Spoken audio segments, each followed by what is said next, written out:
Welcome to the Mac Besties podcast, where four best friends with over 30 years of friendship invite you to join our circle. We're navigating life in our 40s, juggling jobs, careers, family, and everything in between. Think of us as your go-to girlfriends, here to share laughs, lessons, and a lot of real talk. So grab your favorite drink, settle in, and let's journey through friendship, growth, and all the curveballs life throws our way. Welcome to the Mac Besties podcast. Megan, what'd you do this week? Quite the week. I mean, we've had a couple weeks actually, but It's been a few weeks. I'm focused on my bathroom. Still working on that. Everything's together. My mom's in town. I was trying to look back. Sorry, give me a minute. Oh, well, I had no internet for a week. That was the situation. That was last week.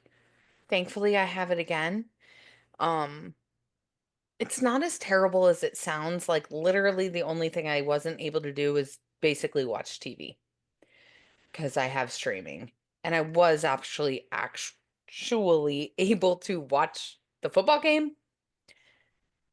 It kills your battery. So, yeah. note to self, if you ever need to mobile Hotspot. hotspot, it will kill your battery. So then I had to plug in my phone. Then my shit was on fire for 4 hours. So I turned that off as soon as I could. I basically watched the football game and then took it off because that shit kills your battery.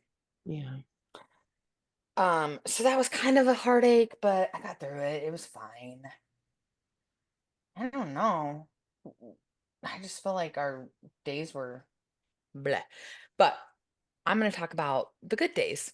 And my mom came in on Friday and picked her up, and we had a really good day yesterday. We did a lot of shopping yesterday. We didn't buy a single thing. That's not true. We went to Trader Joe's and we bought Yay! food. I love Trader Joe's. I love Trader Joe's. So Mom and I's first experience both inside of Trader Joe's. We have them all over the Phoenix area, Chandler, Gilbert, all over. I've never been to one. People tell me all the time, you got to go. I'm like, okay. I've seen all the TikToks and all the Instas and all that are like, this is what you need to get at Trader Joe's. Of course, I had no idea. I didn't look it up before I went in. I had just asked her, have you ever been to a Trader Joe's? She's like, no, I haven't. And I was like, let's go. So we went, and she's like, it's like a grocery store. And I'm like, well, yeah, but it's kind of like a Where granola. nothing gets past you, Cheryl.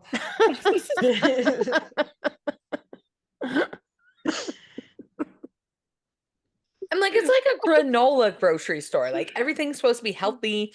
And I said, and I think the main thing we need to look at is like the novelties, like the snacks and the trail mixes and all the things. And yeah, we found a Valentine's Day peanut butter lovers snack that we are enjoying a lot. And we also bought some focaccia bread that we're also enjoying a lot. What is that? Sorry. So it's a soft, like, Italian bread. It's so good. Oh my God. Oh, okay. Yeah. And then we went to Costco. My mom had never been to a Costco. What? Cheryl been living In Manhattan, Kansas, where they have Sam's Yes. Clubs. Oh my No God. Costco. Do they have a Sam's in Manhattan, or does she have to drive to Topeka? No Sam's in Manhattan. She Yeah, has so to she's drive to got Topeka or she got to something. drive or Yeah. Salina. So no Sam's, no Costco in Manhattan. So she had never been to a Costco. So we went to a Costco, and like, it's not a new thing for me, but she just was loving her life. All the samples. All She the stopped at samples. all of them. She's like, there's another one. There's another one. And I'm like, yeah, go get your sample. She's like, you don't want all these? And I was like, I'm good. Just go get your sample. She had a really fun time at Costco. We just had a really good time. Like we were up, what I call up in the city, um, basically all day yesterday. We went to this breakfast spot called Hangar Cafe, and it was at the Chandler Municipal Airport. It's at the airport. Is that And where so I all these little it, small planes are taking off, yeah. coming in. Is that where I flew out of? No, you did Gateway Mesa. It's Okay, a never little mind. bit bigger than just like a Okay, small, yeah. never mind. Sorry.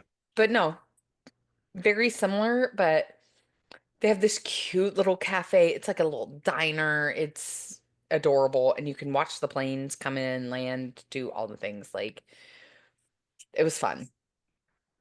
And then we just kind of shopped. We looked at all the things for my bathroom and paint colors, and like I didn't buy a single thing, but I feel really good about my plan.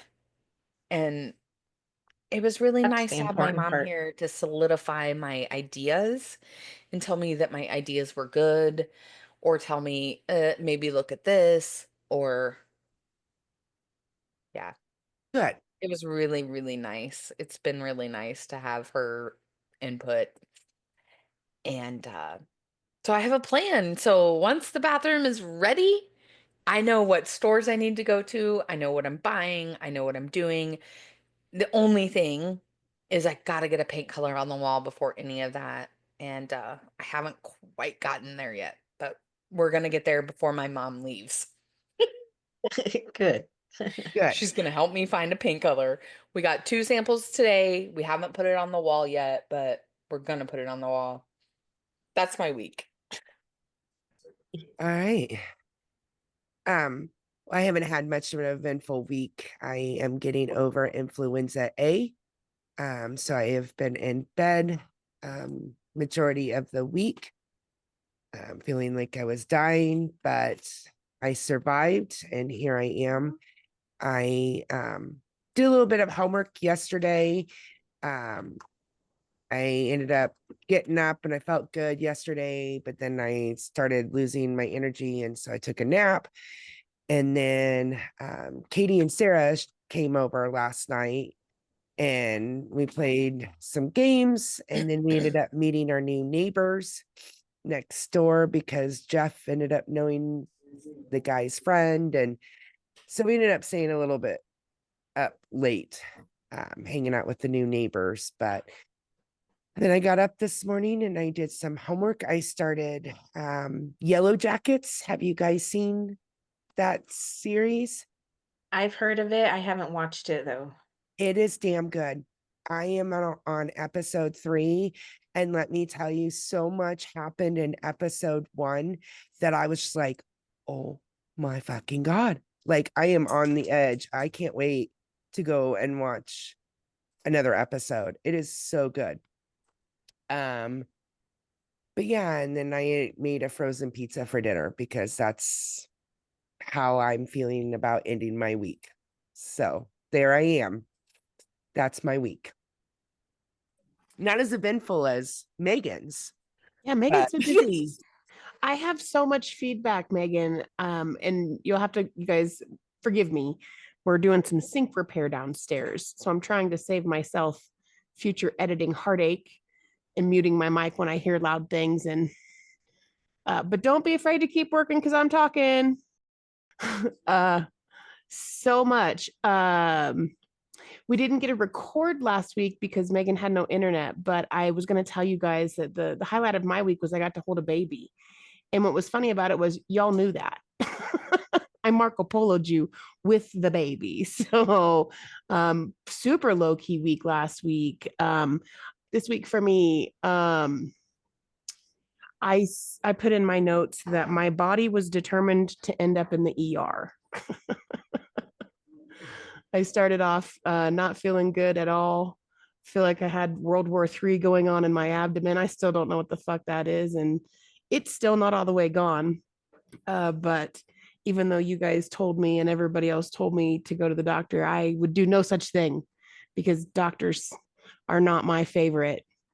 And then Tuesday I went bowling, and love bowling. Every week I say bowling is bowling. Bowling's fun. Bowling's always fun. Bowling's great. La la la. But had someone drop a 12-pound ball on my foot, on my toe. And I'm so grateful that we had our normal drinks. This was the very beginning of the second game. So I was feeling pretty good, feeling pretty good. And then wasn't feeling good at all and didn't bowl the third game. But I did go get some ice and took my shoe off and iced my foot. And then just really did not have a good night trying to sleep. It was throbbing. It was brutal. I was crying. It was so bad. So took my little toe to urgent care. And I will say this, I've never been to this urgent care. I don't really go to urgent care. I will go to the little clinic. I don't know if they have those where you guys are, but it's just a clinic inside the grocery store. And it's like a nurse practitioner. You can go there for lots and lots and lots of things. So like when I had the flu, that's where I went and got tested. They do like physicals for school kids. Like that's like my idea of going to the doctor, right? So went to an actual urgent care and just had phenomenal treatment. From the second I walked in, I told the girl I had a bowling ball dropped on my toe and I need an x-ray. And she's like, oh, yes, you do. You do need an x-ray. Let's fill this stuff out. Let's get you checked in. And then the medical assistant, her name was Guadalupe. She was just a little pumpkin. She was so sweet. She did laugh at me and it kind of hurt my feelings a little bit. She asked me if I could move it.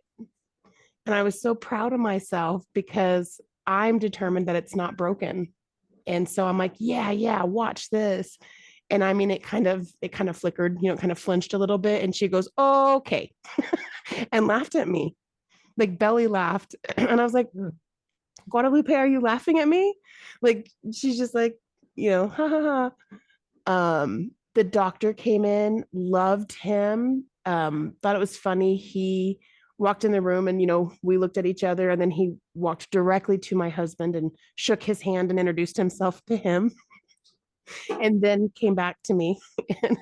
I know it was weird. I'm glad he got Dave taken care of first. It was weird. He was talking to me the whole time, but he literally just walked straight over to Dave, shook his hand. I'm so-and-so. I don't remember his name.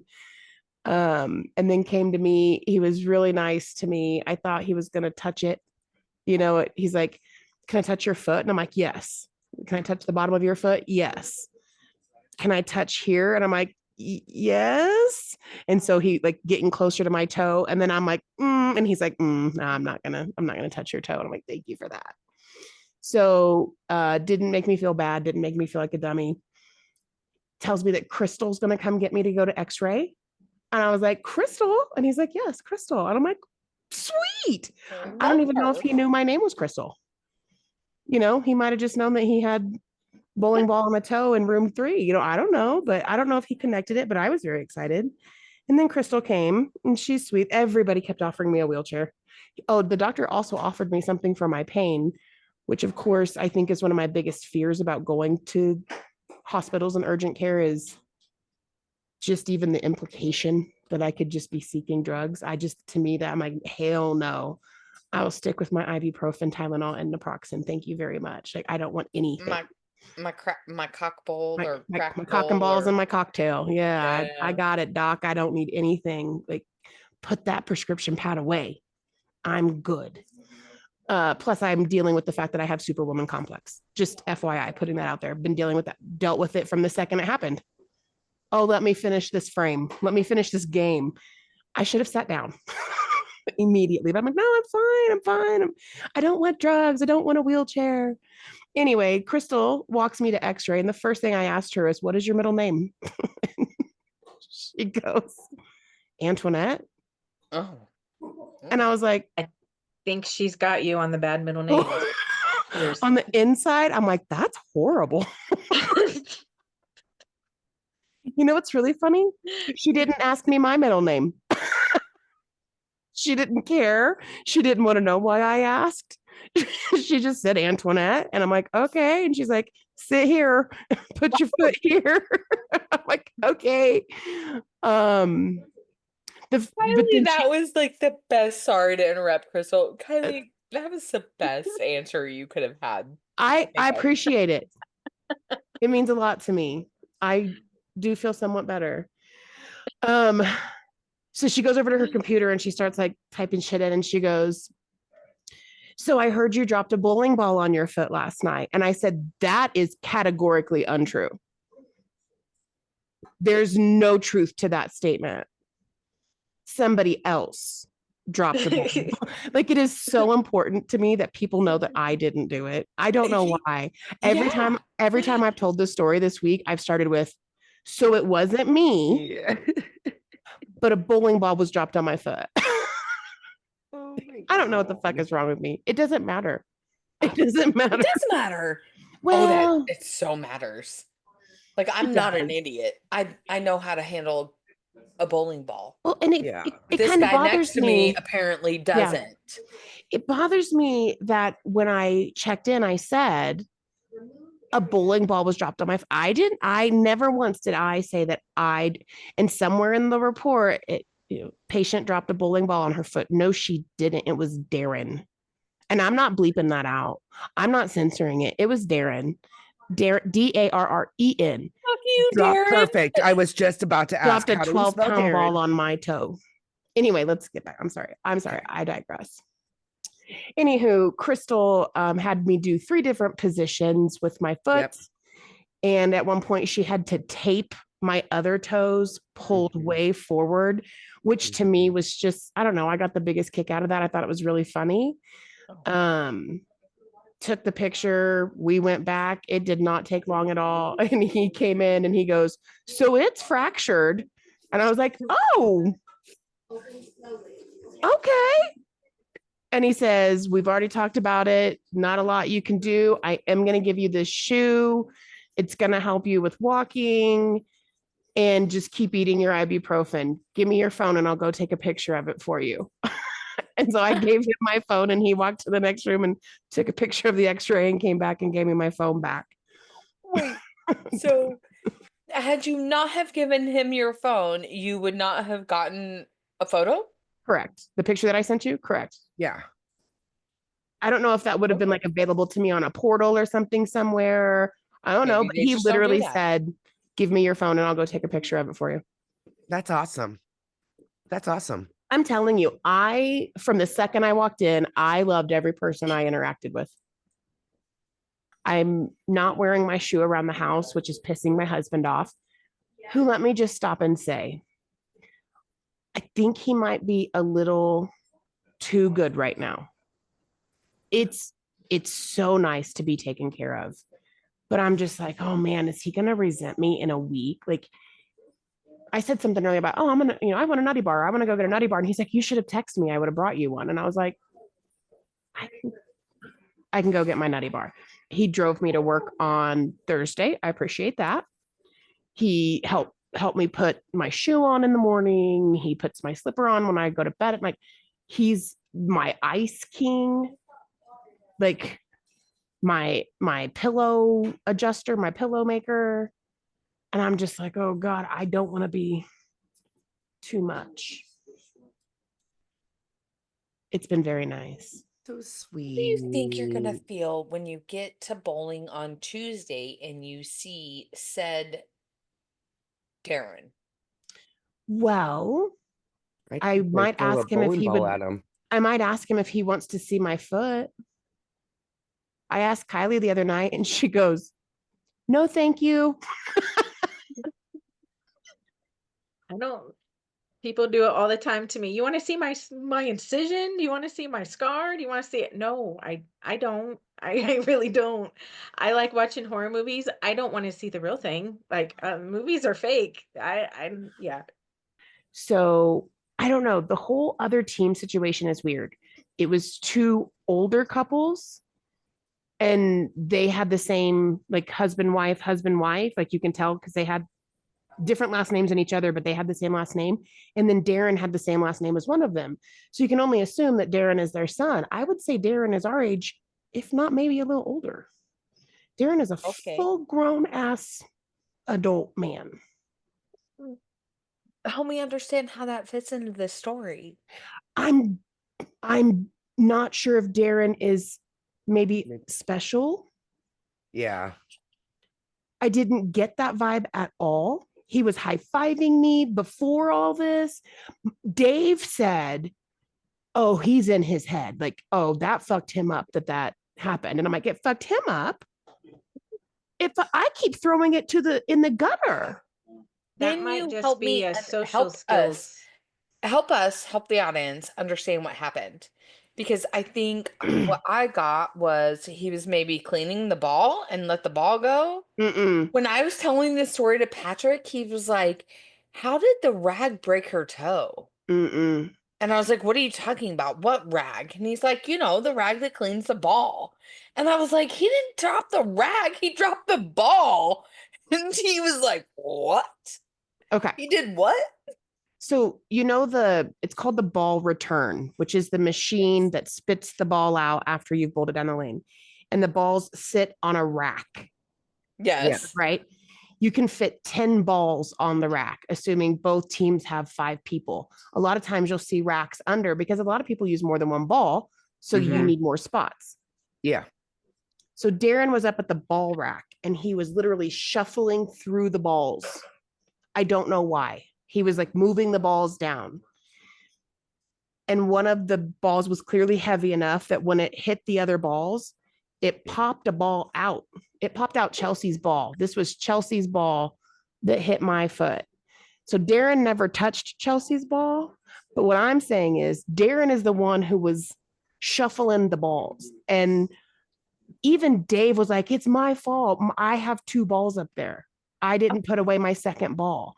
And I'm like, it may be your fault that there's too many balls up there. It is not your fault that he's up there slinging balls. Like, Mhm. and maybe I was a little mad at the moment. I don't know, but I did know he was up there banging the balls together. I did not see the ball come off. I just felt it.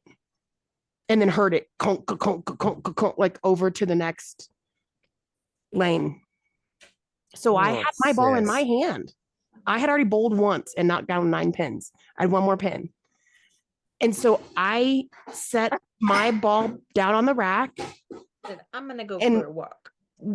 apparently walked over and picked up Chelsea's ball. Like I walked over to the next lane and grabbed Chelsea's ball and went and put it on the rack. And then I went for a walk. I walked and walked.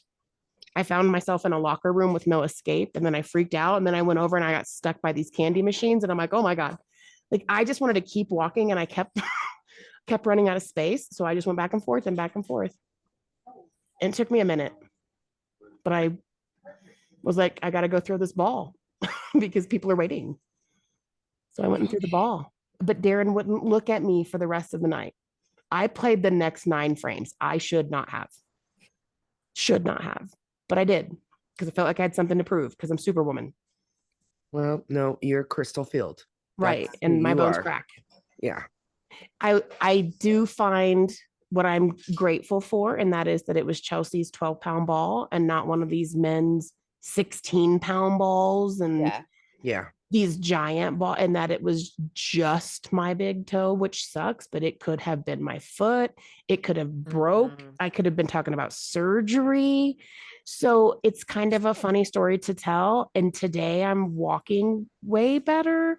So I'm just not, it's just weird to me he didn't apologize, but I'm going to move past that. I'm just beside myself that not one person on that team go, oh my God, are you okay? Because a bowling ball dropping on the floor is not quiet. Mm. And I'm sure you were not quiet about it, hitting your fucking toe. So I'm just in shock. Yeah. I want to go over there and be like, look at her fucking toe. Did you see what you did, Yeah. Darren? Yeah. But I guess, you're probably right, Darren. Yeah. So you can't be too angry. Shit happens, accidents, Yes. but God damn it. I think if Darren was like, I'm going to see if I can slap this ball hard enough to pop a ball off the edge and hit this chick in the foot, it wouldn't have hit me in the foot. You know what I'm saying? Yeah. I don't think he could have done it if he tried. I know it was an accident. I did think Yeah. it was weird that he didn't apologize. Dave said he was in his own head. That fucked him up, blah, blah, blah. I'm like, okay, good. Glad he's feeling something because this sucks. But what was really super cool, honestly, was the third game. And that was my team coming back with an absolute fucking vengeance and bowling their asses off because we lost games 1 and game 2. So we're already down 2 points and we're in first place. We're in first place solid, not tied. We're in first. And they not only won game 3, but they beat them so bad we took overall pinfall. So we took 2 points. Nice. That was so cool. Like, Nice. and I told Dave, I said, I don't know if everybody's mad at me for sitting out or if they're just fired up, but I'll take it. Like, this is cool to watch. Lots of wheeze, lots of cards getting drawn, lots of high fives. So, oh my God, that was a really long my week. I think the only other thing big was Ollie's birthday. Turned 25, also known as a quarter of a century. He doesn't like that. What? What He the doesn't like a fuck? quarter of a century. Yeah. We are old. Mm-hmm. Mm-hmm.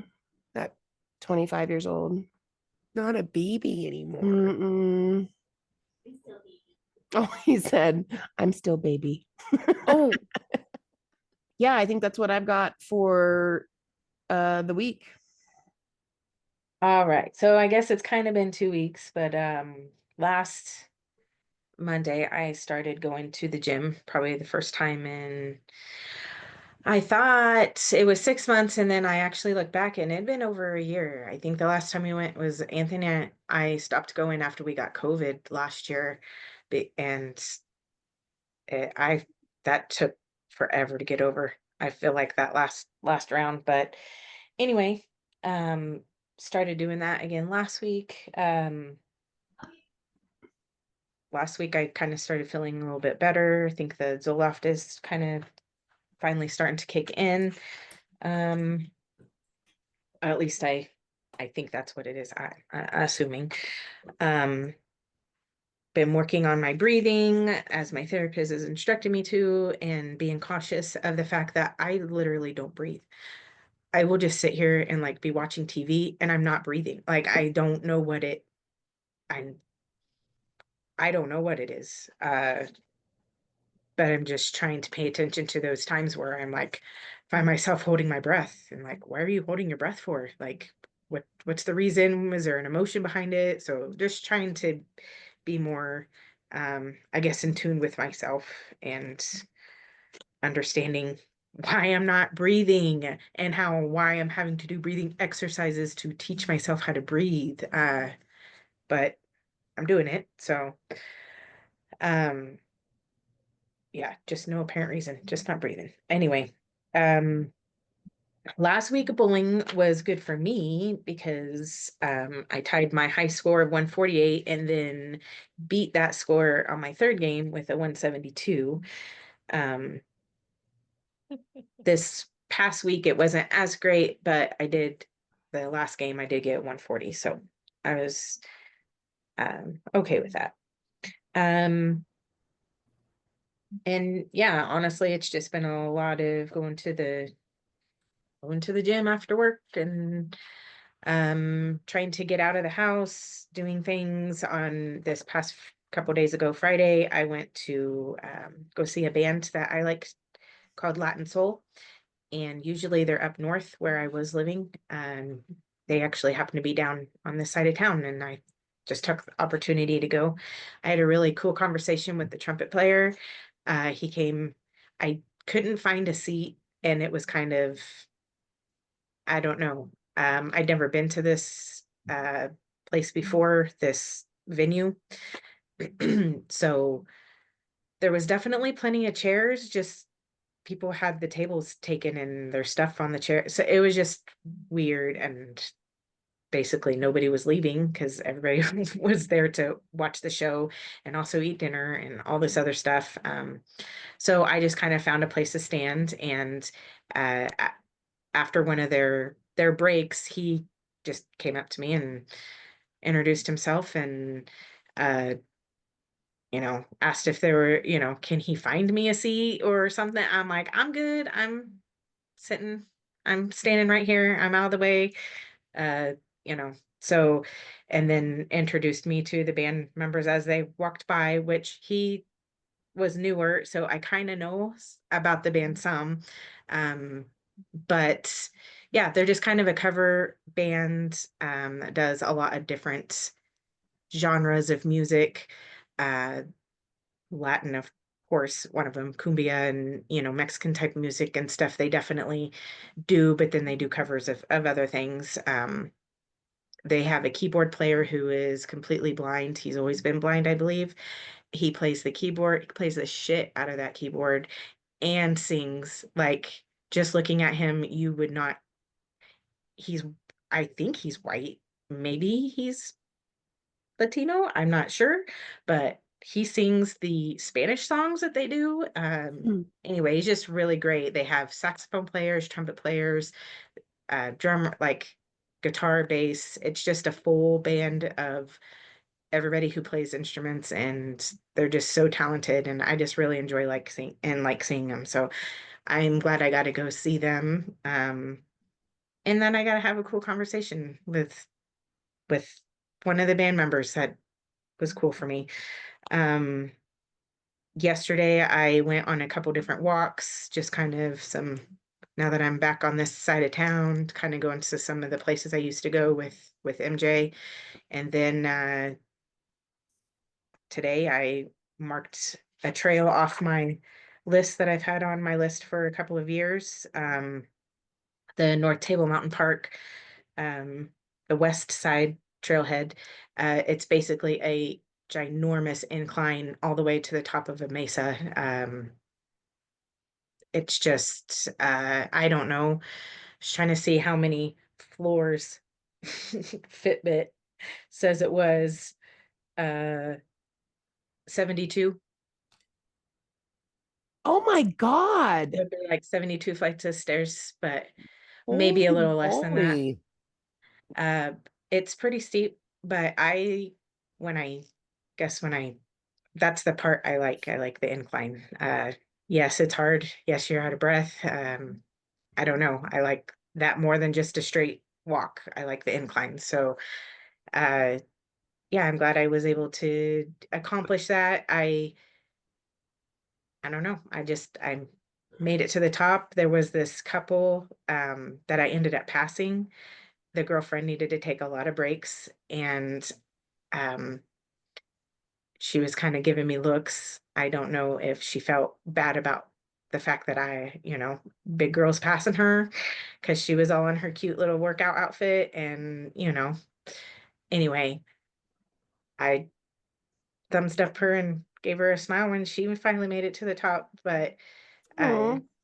I don't know. I just kept going. I didn't really have any thoughts or anything in my mind, so it was just kind of clear. And it was a great view. It was very cloudy over there, even though it was like 65 degrees. It was pretty cloudy, so I wish I had a little bit better of a view, but I guess that just means I'll have to go again. So, Yeah. but yeah, that was the end of my week. Have you ever wanted to do Manitou Incline? Yes. Funny story is my therapist brought that up about my breathing. And he says every morning he goes to McDonald's. He's an older gentleman, and I can see how he probably has his little morning routines and whatever. So he goes down to a McDonald's and he likes to get his sausage McGriddle, and he talks to a gentleman that's there who does that every day. He does the Manitou Incline every day. And he said he's not a small guy, he's a big guy, but it's all about breathing. It doesn't matter how strong you are, and it doesn't matter how long it takes you. If you keep breathing, you will make it. Wow. See why I love my therapist? We love your therapist. We love Kurt.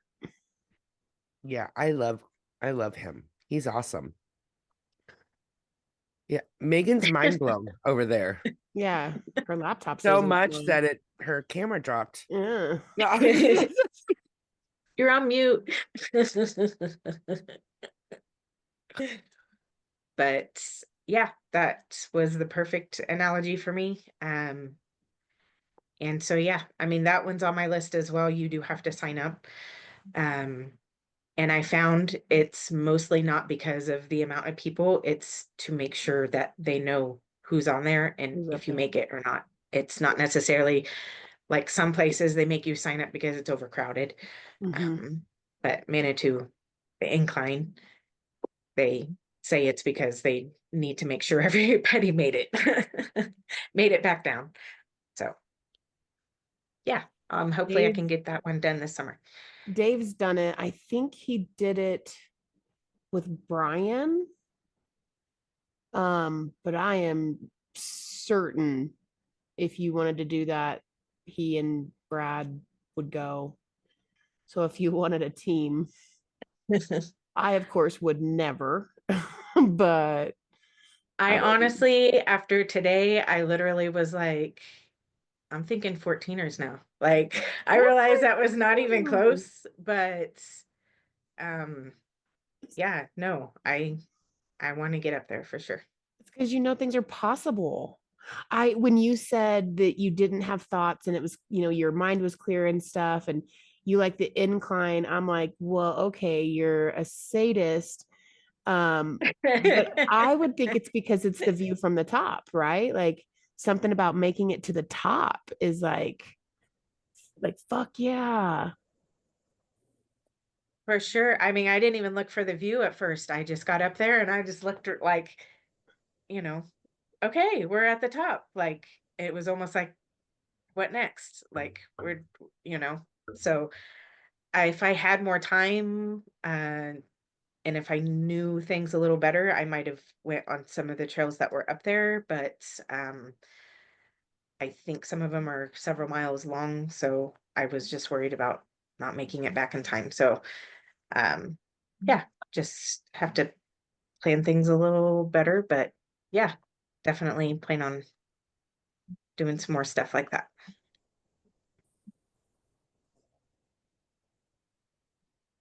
I'm proud of I'm you. just floored, Mm. and I'm so happy for you. Inch by inch is a cinch. Yard by yard is hard. One day, one thing at a time. Was And that you're doing great. Dr. Seuss? No, my dad told me that a long time ago. I can't believe how strong you are. Like, I kind of envy. Is envy the right word? Like, I envy you. I feel like I wish I had that strength. I've never gone and climbed a mountain because it's the right thing to do or because like I think I need to do that. Especially by myself. Yeah. I've never gone to a club by myself just because I like that music and I want to go to a club. Think of all the times I could have gone and just, I don't know. I feel like I've always been an independent person. I love that. That's, but that's also from being let down so much. Like, you just have to learn that if this is something that you really want to do, then you're gonna just have to go do it. Somebody doesn't want to go with you, that shouldn't be what stops you. And that's a lesson that I'm taking away from that. It's really hard for people to do that. I just want you to know that you are killing things that are really hard for most people. And I need you to see that as a win. I do.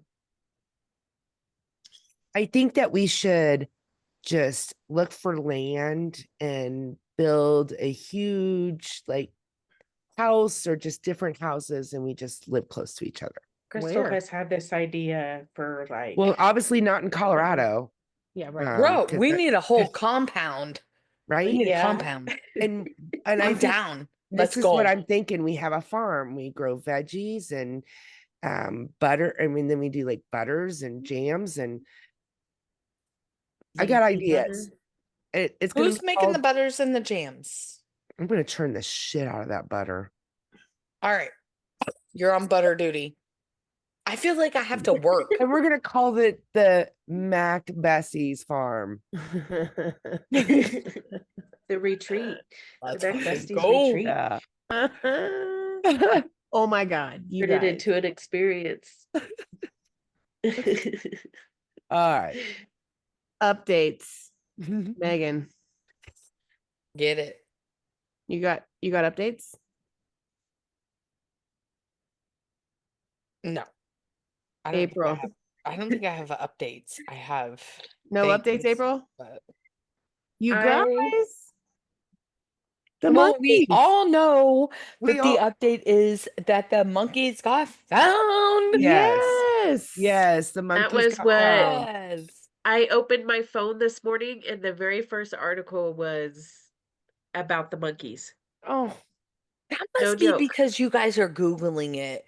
I've never seen No, it one was like update it about might the even been monkey. CNN or something. It was like I don't know. It Our was on my phones Google listen page. to us. Usually it has stupid scammy clickbait stuff and it said something about the monkeys. It's because PETA decided to say that they don't believe that they recovered all the monkeys, that they want proof. They want like I Proof don't of know life. the name of the monkey and the picture of him to like make sure that they actually recovered. Like, what other monkeys were running around out there that they needed to recover? They want their And- mugshots, all right? Exactly. And basically, this place said, and PETA can fuck off. That's exactly what it said. Like, they had to bleep it I out mean- in the article. They're like, yeah, we found our monkeys, and PETA can fuck right off. I was like, why are they telling PETA to fuck off? So I read and they're like, we don't believe that they found all the monkeys. We want to know what. Yeah, they wanted names and numbers and pictures, everything to prove that these monkeys were all accounted for. No longer at large. Right. They're just not going to take their word for it, I guess. That's fantastic. No monkey business. That's all right. Kylie, you got any other updates? I did want to make a correction. I think last episode I talked about the Peach Lady. I think I said it was Peach Lady 53 and it's actually Peach Lady 54. Oh, Well, thanks for clarifying that. Don't follow the wrong Peach Lady. Yeah. Not 53, but 54. Yes. Exactly. fantastic. If you haven't checked her out yet, you should. She's just so innocently funny. Like she's fucking hilarious and she doesn't even know it. Like and that's what you'll see other TikTokers will do a thing on her. Have you seen the Peach Lady yet? This chick is hilarious and she has no clue. She's just being herself and it's just so I don't know. I guess it's just so genuine and like pure. She hasn't been like I don't know, tainted by the world. She's like a genuine, positive, happy person that obviously can just let that stuff roll off her back. She's great. No, I don't have any other updates. Excellent. Current events. Megan. Well, I feel like this leads us directly into maybe some type of current event, but I feel like you're not close to your mic. I'm not.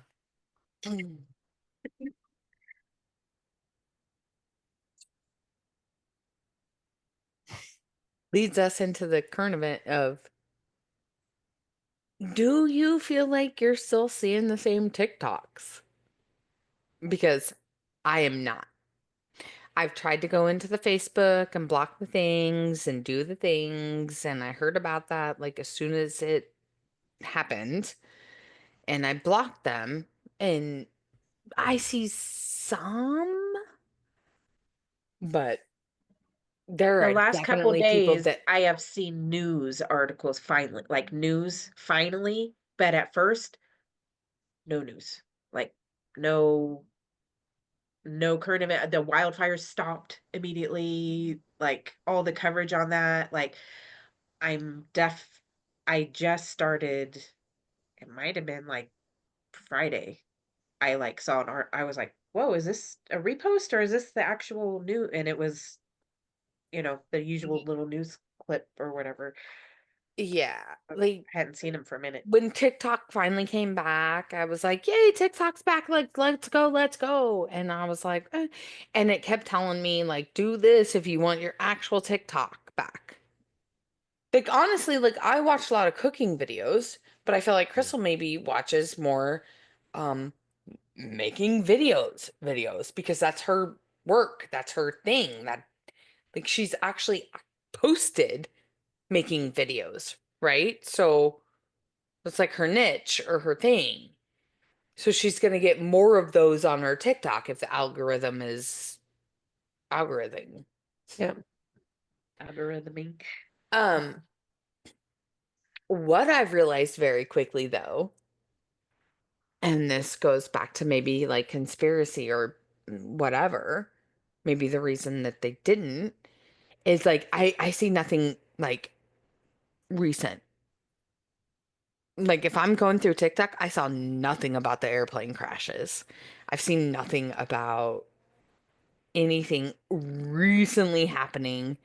I've seen some conspiracies about Go unblock Facebook and Insta and see if your Because shit changes. I'm seeing them. Now I'm very curious. I'm seeing I'm them. not seeing much of anything about what's in recent news. I've It's been seeing all it. old shit. It's all old shit. And I'm like, wait, I've already seen this. Like, I don't give a fuck about this shit. And I'm scrolling. But it Interesting. also might be because I'm just a lame, like, I'm just lame TikToker. Like, I never really liked many things. I never lived. I liked what I liked and I liked what I saw, but Yeah. I don't know.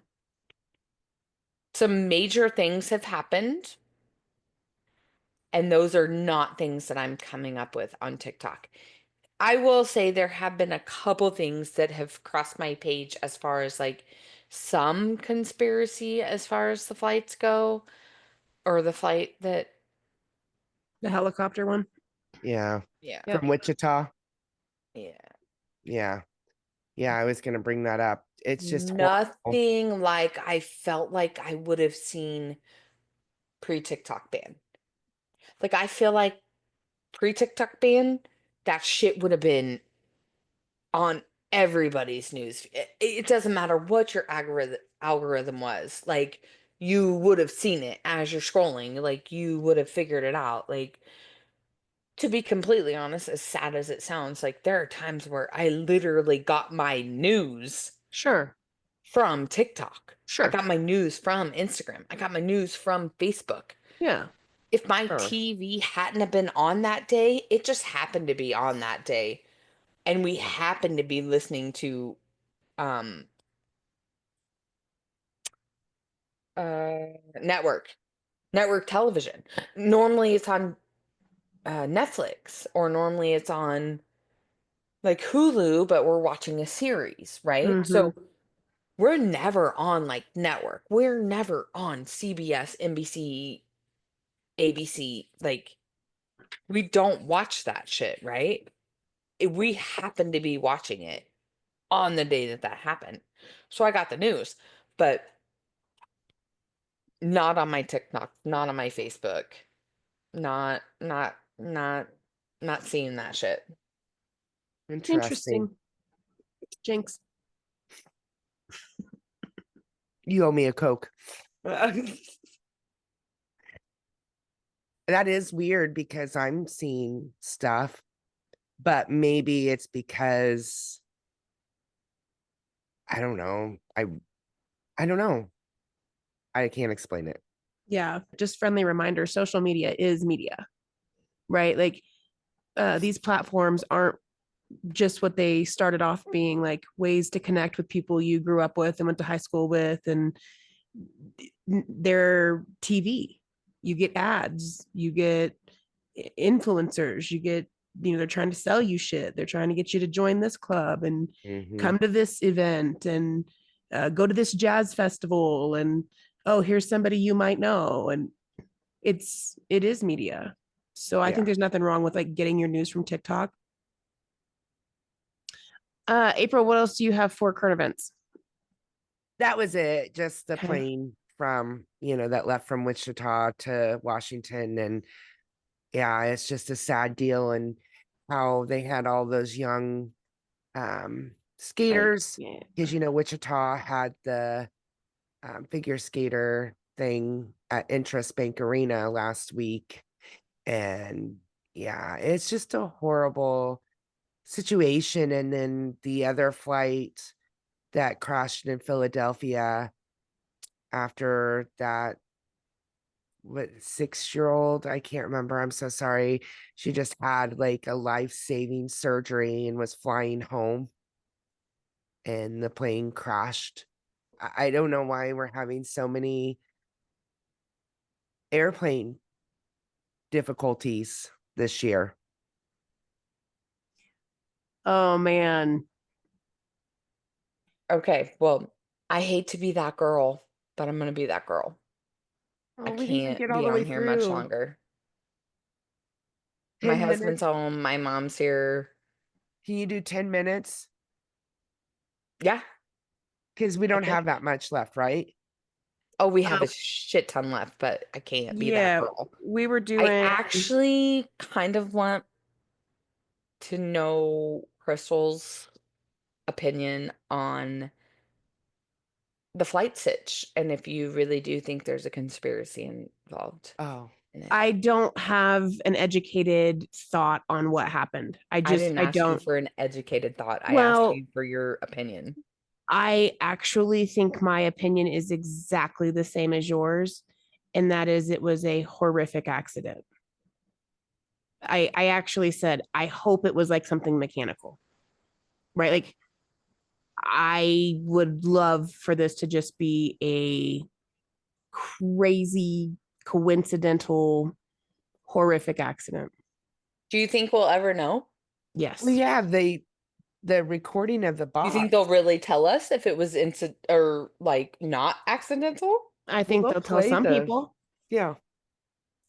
Some people, like who? People that start with M.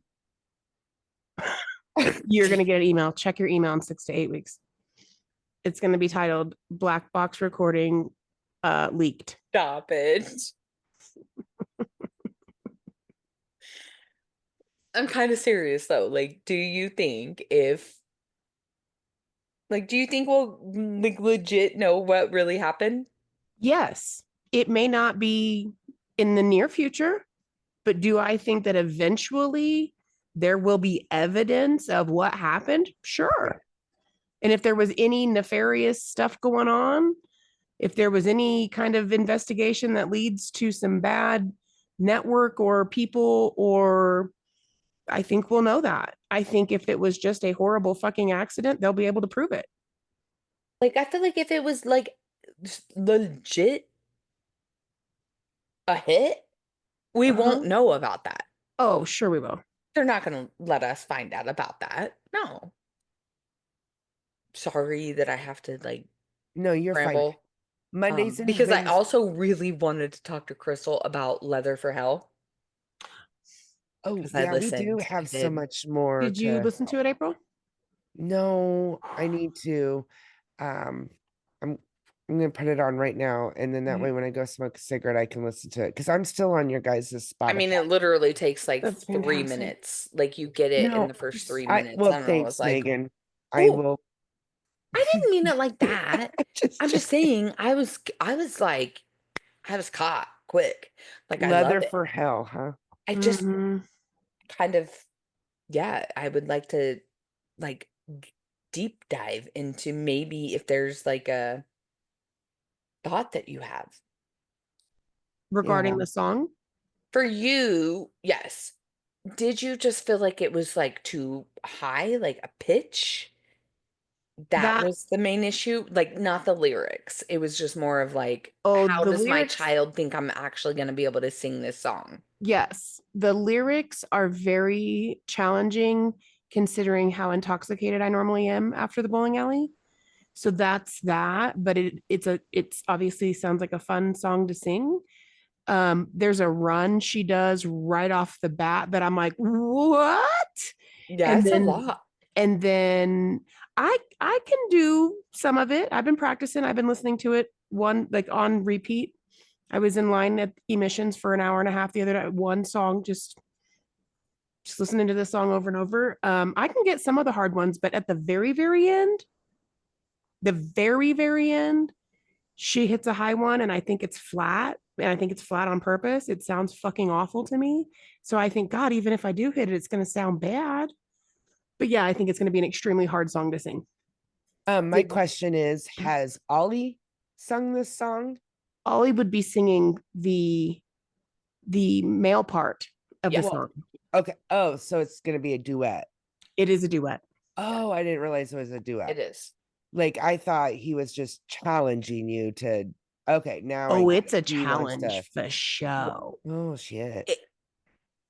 Full disclosure, I probably listened to 4 minutes and 30 seconds of it. Probably did not hear the very end because I felt like I had a gist of it and I wanted to go back and like read the lyrics to try to figure out if I understood where the maybe like what the fuck am I supposed to do with this? Yeah, is there a point to I didn't like, know is if it there was the lyrics part or if it was the pitch part and how you were going to get to that. or yeah, I mean, or 'cause was she he can just like sing. Yeah. She's soprano all the way, right? that? Yeah, see, that's my question. At first I thought, is there some sort of like sentimental like thing about this song, or is Ollie just like being an asshole and be like, can you get that high note? I personally think he's an asshole. And I thought it that night. Okay. That's where I All was right, going now with I it. get it. I think he's an asshole. I also, on the flip side of it, think he has a lot of faith in me. I think he does. And he said to me, even if you don't hit the notes, it'll still be fun to sing. And I was like, no, for me, this is like playing a sport. Like I don't play to have fun. I play to win. Like if I'm gonna agree to this challenge, because I have the right to be like, nah, not gonna happen. That's also not me. So I'm just like, oh, I gotta figure out how to make this happen. Well, it's a doozy. It's a doozy. You are right about that. But I also agree with Ollie in a little bit of his just saying, let's try it, mom. Let's just put on a show for dad. Oh, Miles did get a karaoke machine from Santa. I could bring that with me. Oh, I've never needed one. She don't need a mic. She don't need any of that. I'm gonna sing. I'm gonna sing. sing. Car. Like Jack Black, she don't need no microphone. That's right. I would take lots of shots. Yeah. Because then, in your mind, it sounds fucking amazing. My husband makes me sing Adele. I mean, I don't think she that needs doesn't shots. fucking surprise That's me. just me. Like these people, the bar is high on bowling night. That doesn't surprise me. My favorite song to sing is Kelly Clarkson, so I'm just as bad. Love it. Love it. Drunk pipes. If you ever feel like you would like to share some of your carpool karaoke, I think it would be an amazing fit to this podcast. You guys have all experienced my carpool karaoke. I love it. Me too. Yeah. The past 30-some years. Fucking love it. I mean, I put some on Marco Polo earlier, so. Yes. That was amazing. Right? That was absolutely amazing. Love it. That one might get downloaded. Word up, pants down. All right.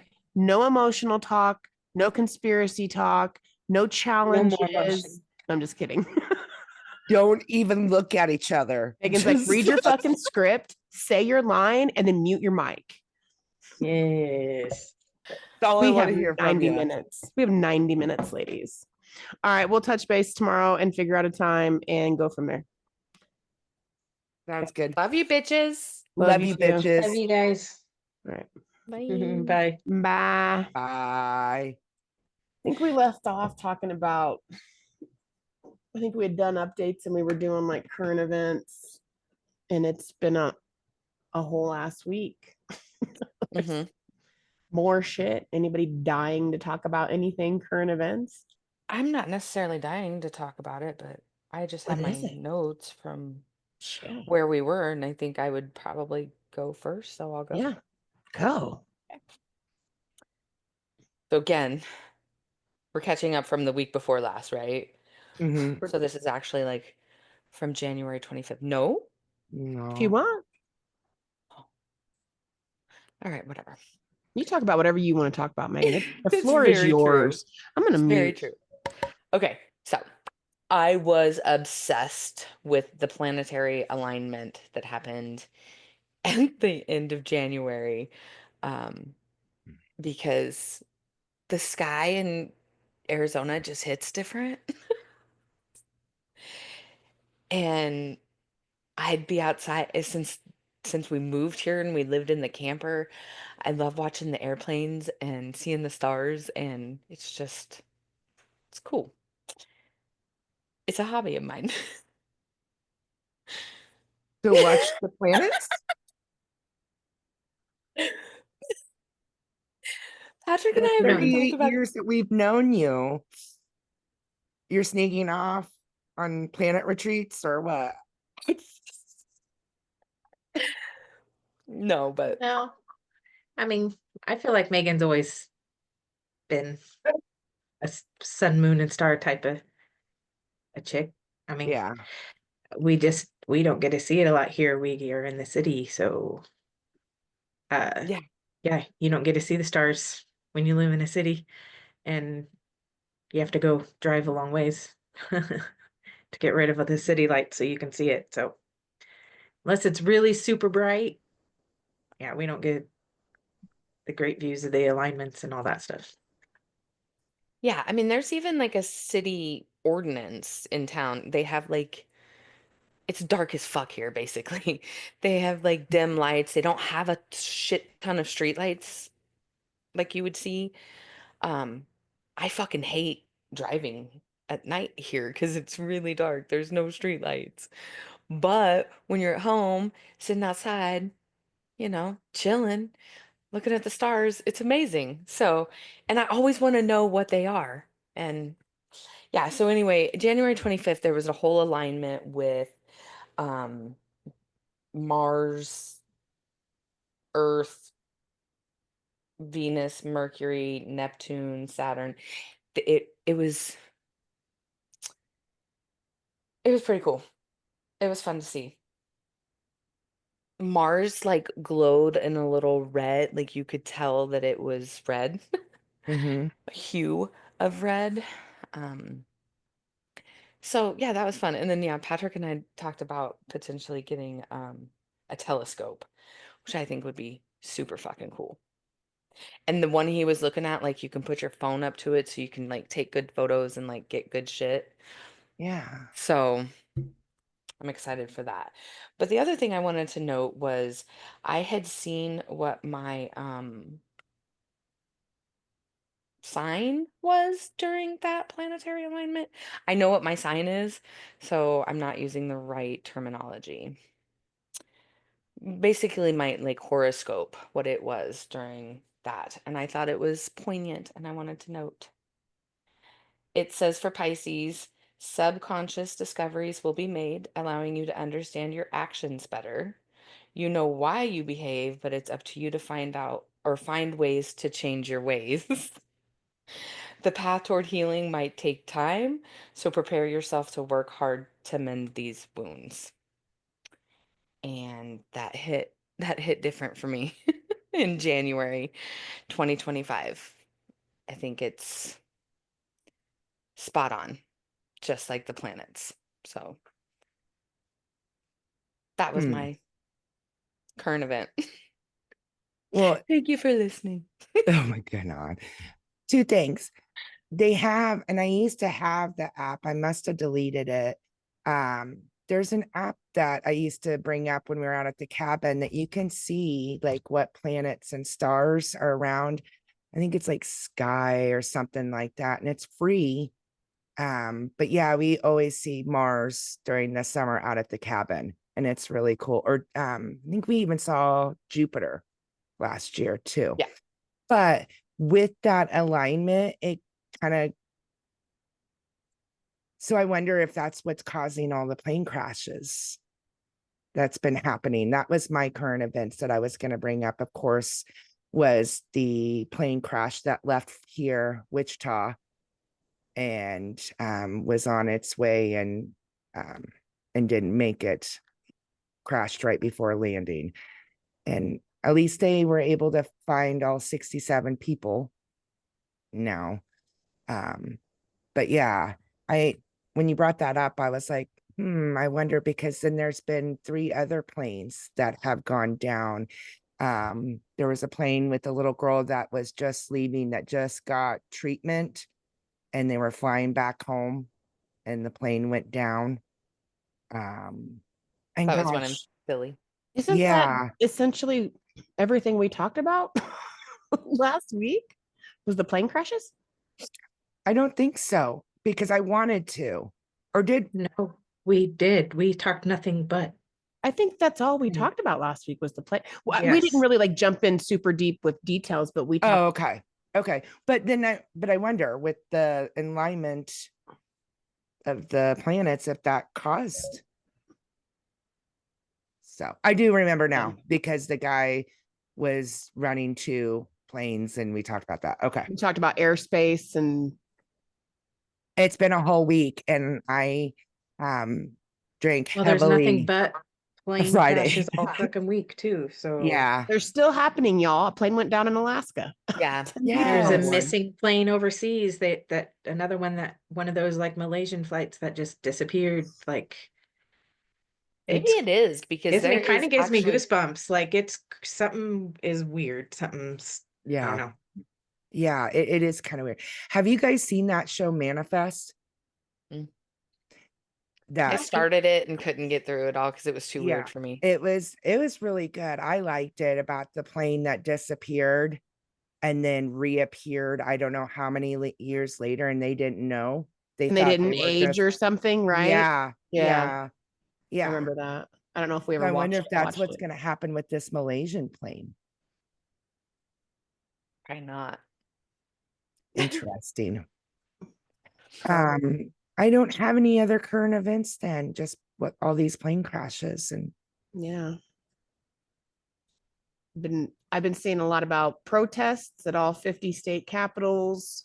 Obviously, I live very close to a state capital, so I see and have friends and acquaintances and people that are going, and was on TikTok for a fair amount of time yesterday, and there was an Irish lady, Irish lady who happens to live in Atlanta, Georgia right now.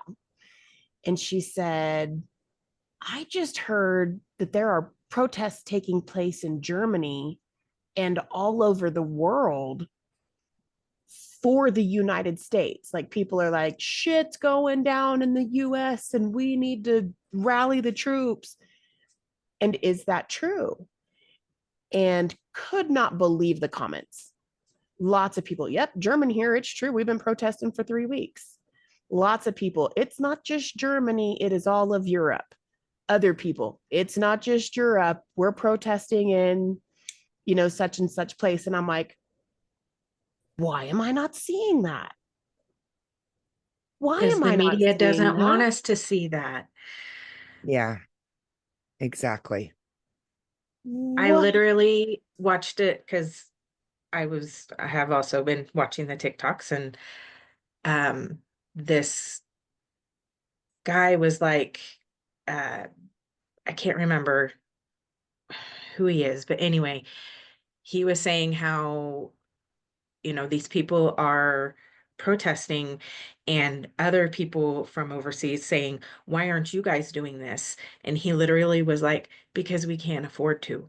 We can't afford to take that time off of work. We're working 2 and 3 jobs just to make ends meet. We are single parents that, have kids that need to take care of. We, as much as we want to stand up and revolt and protest, we can't even afford to do that.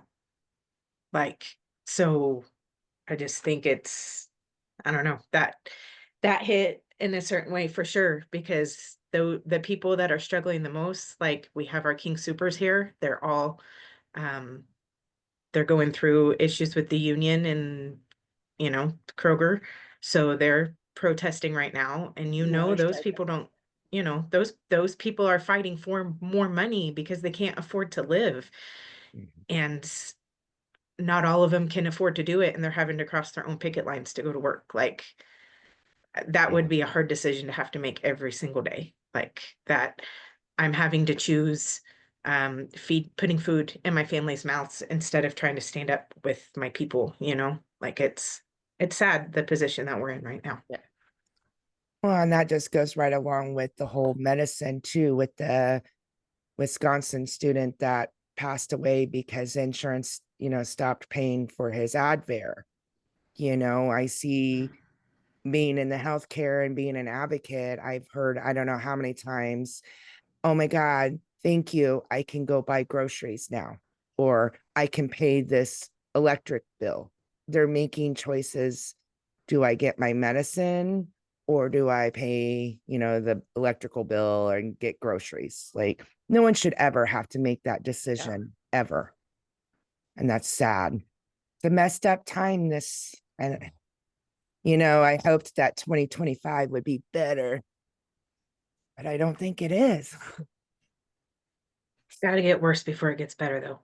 It's the nature of everything. Sure. So it's only going to get worse, but it only means things are going to get better eventually. Yeah. We're only like, what, 41 days in? Like, there's still 320. Don't make me do math, but you know what I'm saying. We got a lot of time. I hate that word. Math. Math. She didn't say algebra. No, Yeah. Yeah. the same category, but I hate that fucking word.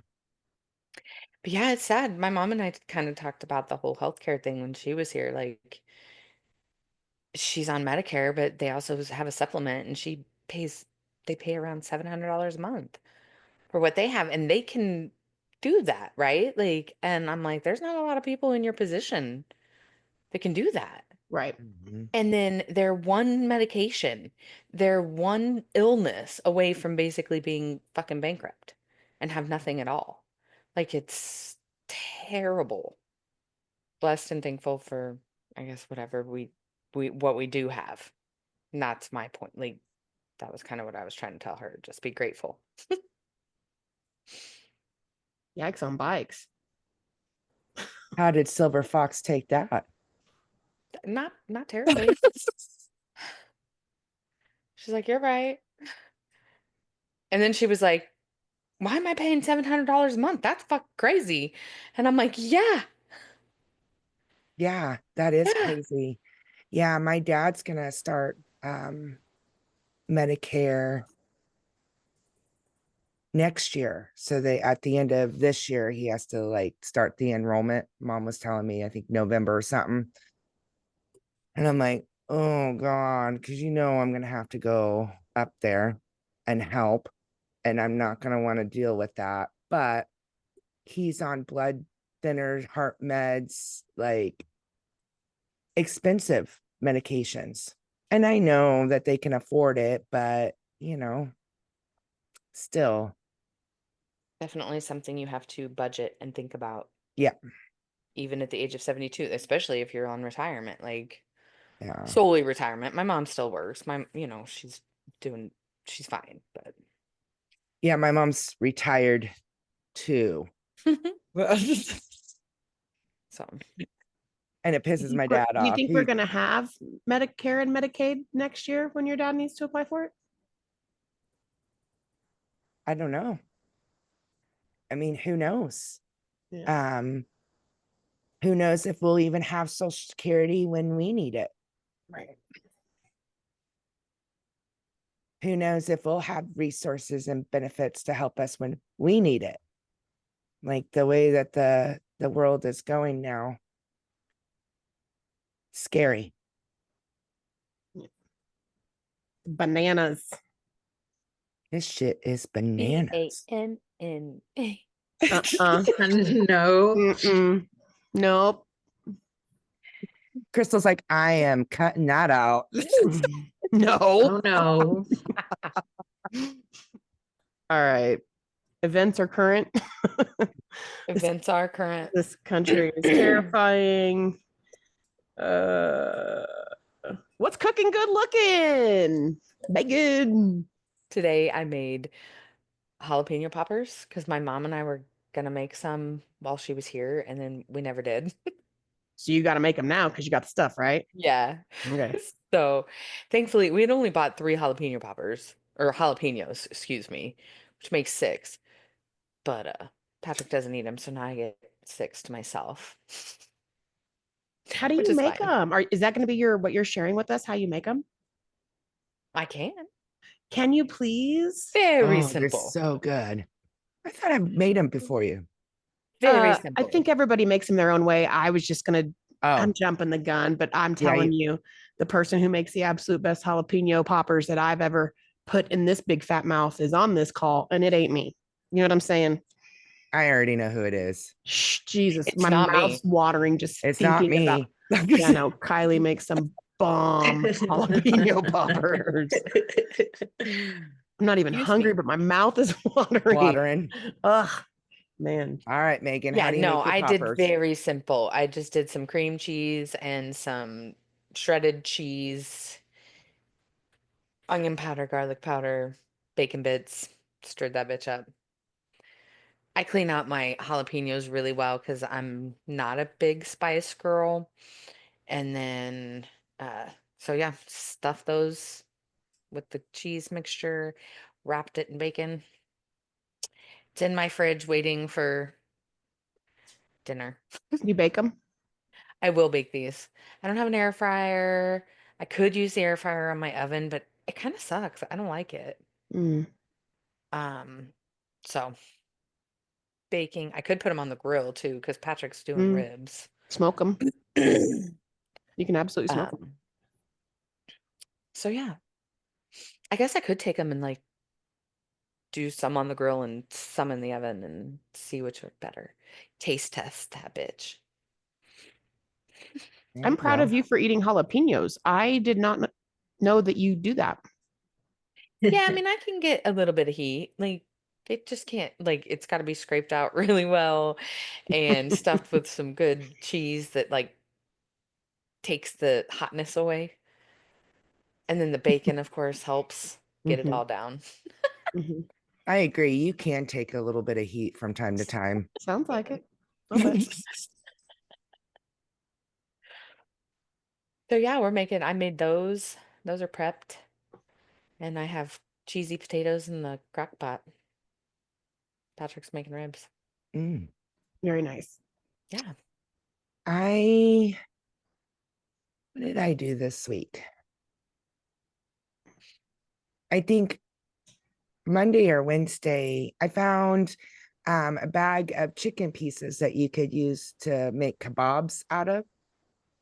So I put those in the crock pot with sweet baby Ray's buffalo sauce and a little bit of Frank's hot sauce. And I slow cooked that all day.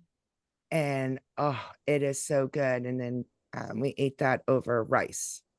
What And kind the of chicken gravy- pieces? Was it specifically like breast or like just different stuff? Yeah, big chunks of chicken breast, I think. But yeah, I got it at Walmart. It was a big bag. It was on sale for $6.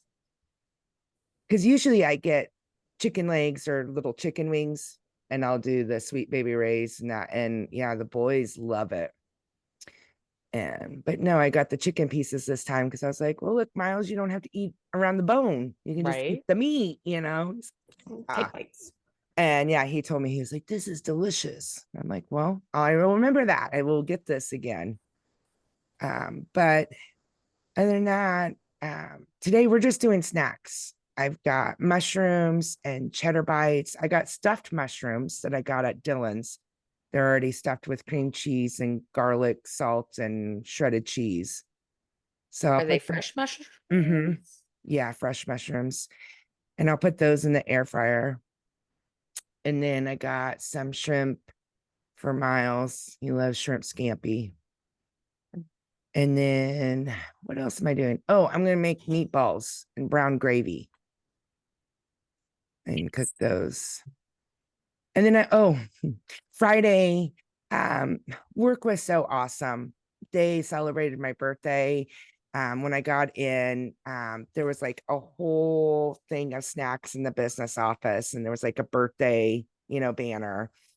And then I go back to the area where the nurses are, and they decorated a desk for me, because my desk that I have is back in the dirty room where we do like tests and because put me back in the dirty room because I'm a dirty girl. That's what I say. But basically, I use that desk just to put my papers and stuff on. Like, I don't sit back there. I usually just sit in Harvickson's area. So they decorated a desk for me, and I had a cake, and Dr. Glover had Chinese catered for lunch for me because he knows I love Chinese. And so at the end of the day, there was 2 big things of crab ragoon left. So I grabbed one, and I came around the corner, and Dr. Harvickson and the nurses are standing there. And I was like, I'm taking this for tonight. And I was like, I'm going to eat the shit out of you after the bar. And Dr. Harvickson goes, I'm sure you are, right to the crab. So I got a whole thing of crab ragoons that I'm going to throw in the air fryer, and we're going to snack on those too. Perfect. Perfect. It was one of the best birthday gifts you got. Right. And then I got home, and Miles got me a big bouquet of flowers. There's tulips and lilies and yellow roses. And then he got me a big bag of peanut butter eggs. And he got me this really good smelling candle. It's like apricot something. I mean, this thing smells really good. He did a really good job. And then Katie got me a gift card to Starbucks. Nice. The way to my heart, coffee. So, yeah. And I went and saw Today's Friday. So it was a good night. In fact, Oh my God. I saved the video, but yeah, they pulled me up on the stage, and I had like 6 strippers. They all danced for me. So yeah, I don't remember that. So yeah, the next morning I woke up and I opened the video from Katie. I'm like, oh my God, I don't remember that. But yeah, they all circled me. I was on a chair on the stage, and each of them gave me a lap dance. And I enjoyed myself. I cannot wait to see that video next weekend. I was like, please tell me you did not send that to anybody else. And she's like, no, I just sent it to you. And I was like, oh, thank God. Hmm.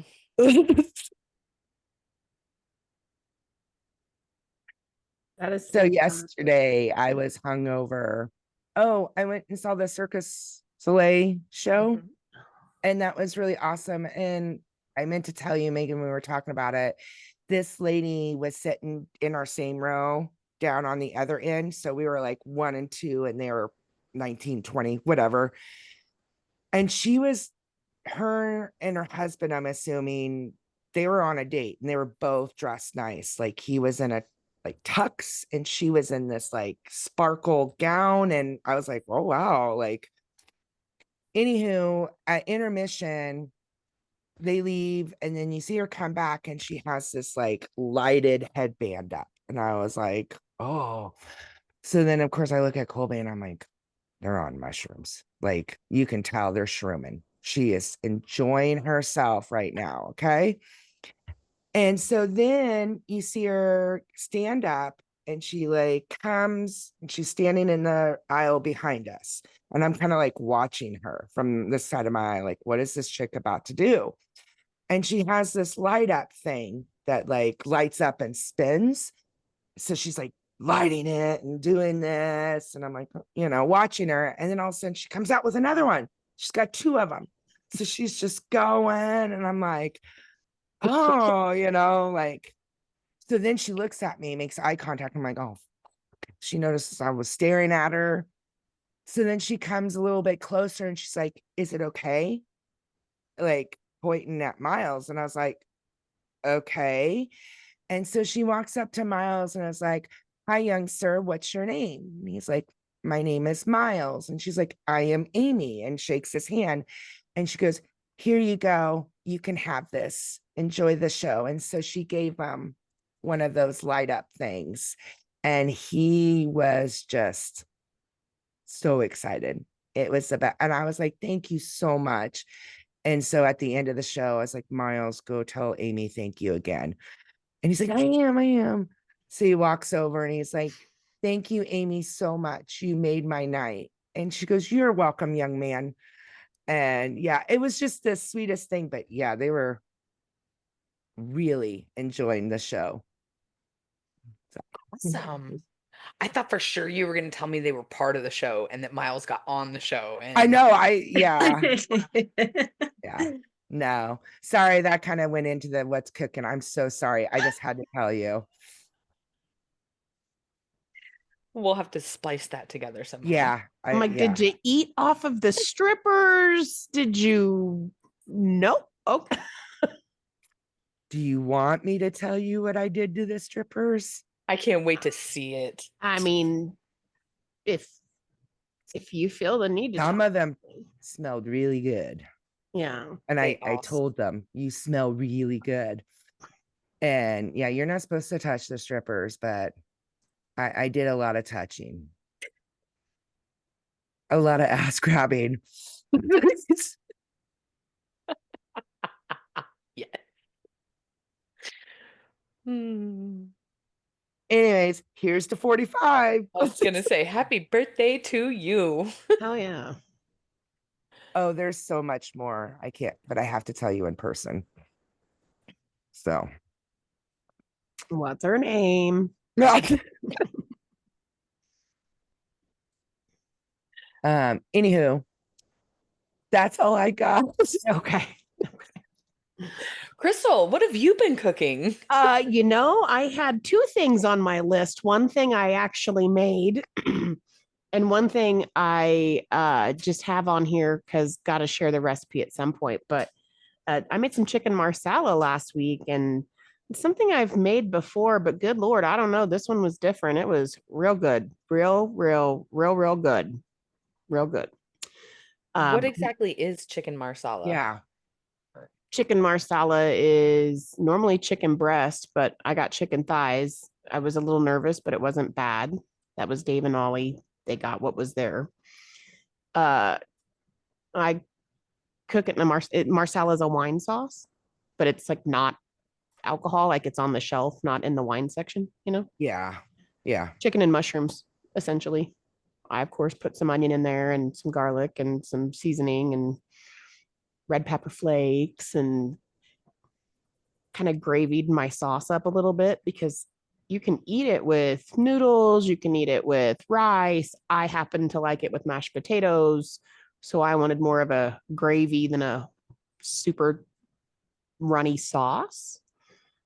But yeah, that shit was fucking good as hell. Good Lord. First time I ever made it, I was cooking for Phaedra. She just said, will you cook me something with chicken and mushrooms? And I said, sure. And Googled chicken and mushroom recipe. And marsala came up. So I did it. And here we are again with my mouth watering. Maybe I should have eaten before the podcast today. But instead you showered. I did. You're welcome. I ate. All right. We took two different paths. We did. With our forces combined, we handled business. Oh my God. Kylie, sorry. I'm gonna interject here for just a second. Do you enjoy mushrooms? Yes. Okay. So Hello. I That's am actually very different very different mushrooms. I do for the most part. I more enjoy them cooked or sautéed if it's different kinds, but like on my salad or something, I just like those white, the regular white mushrooms, not like portobello or any. That's where they start tasting a little Earthy.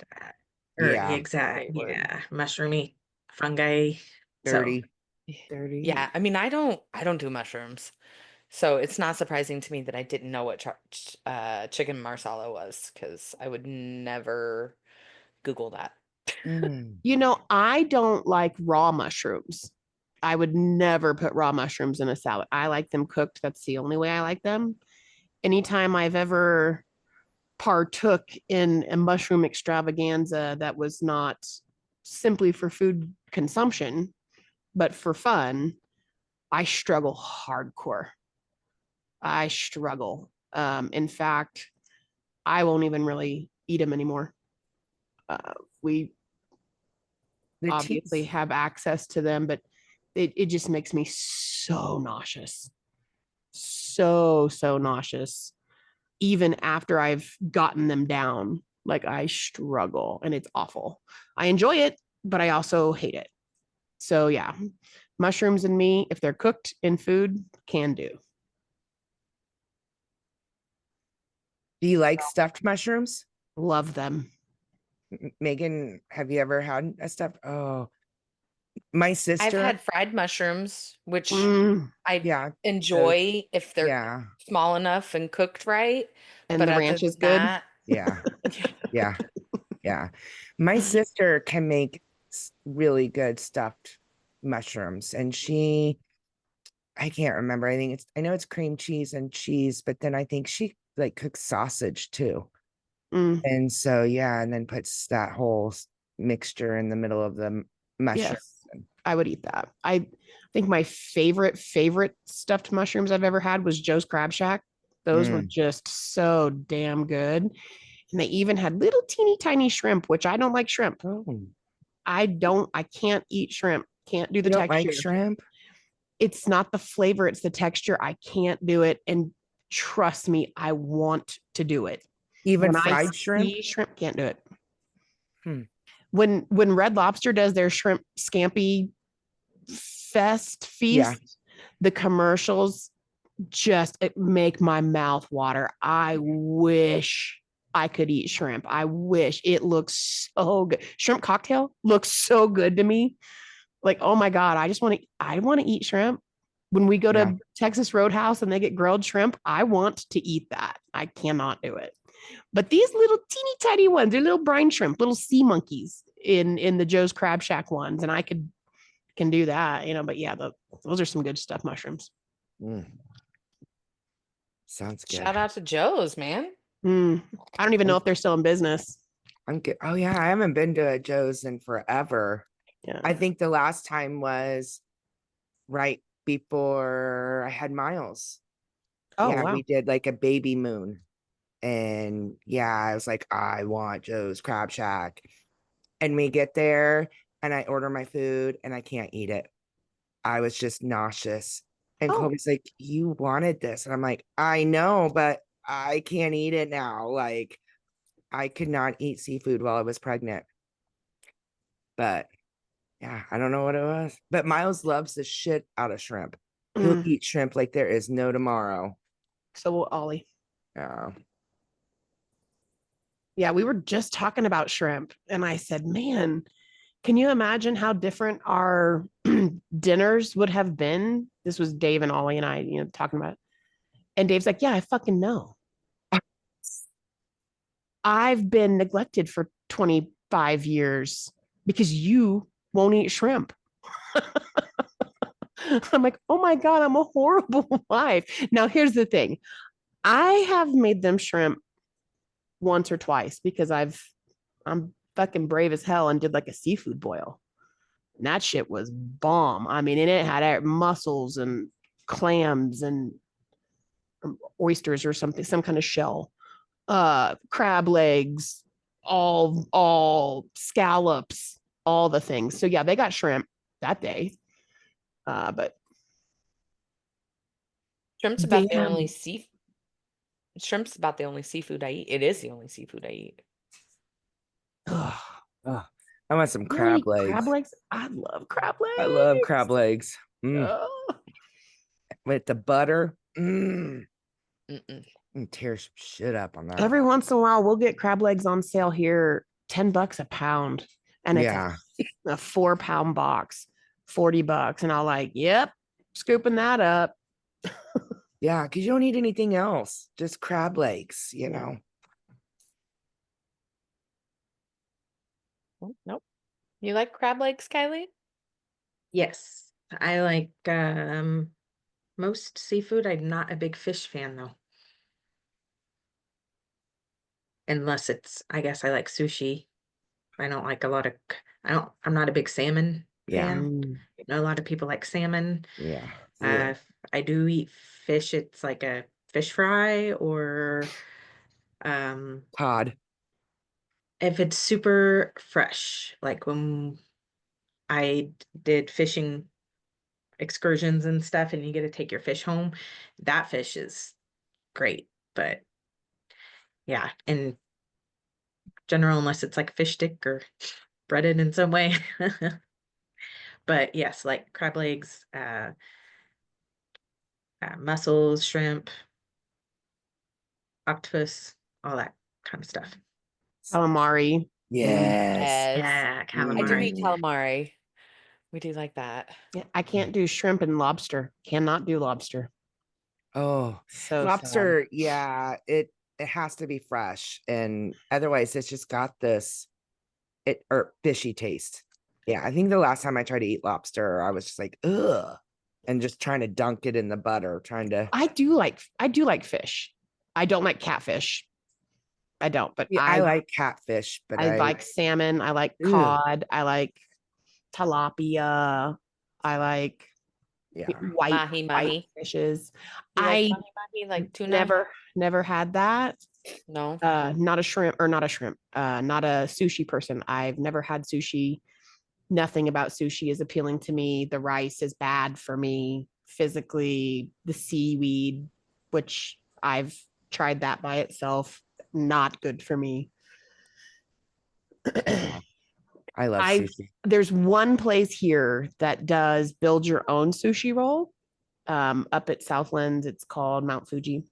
And I saw that they had brown rice, which I can do.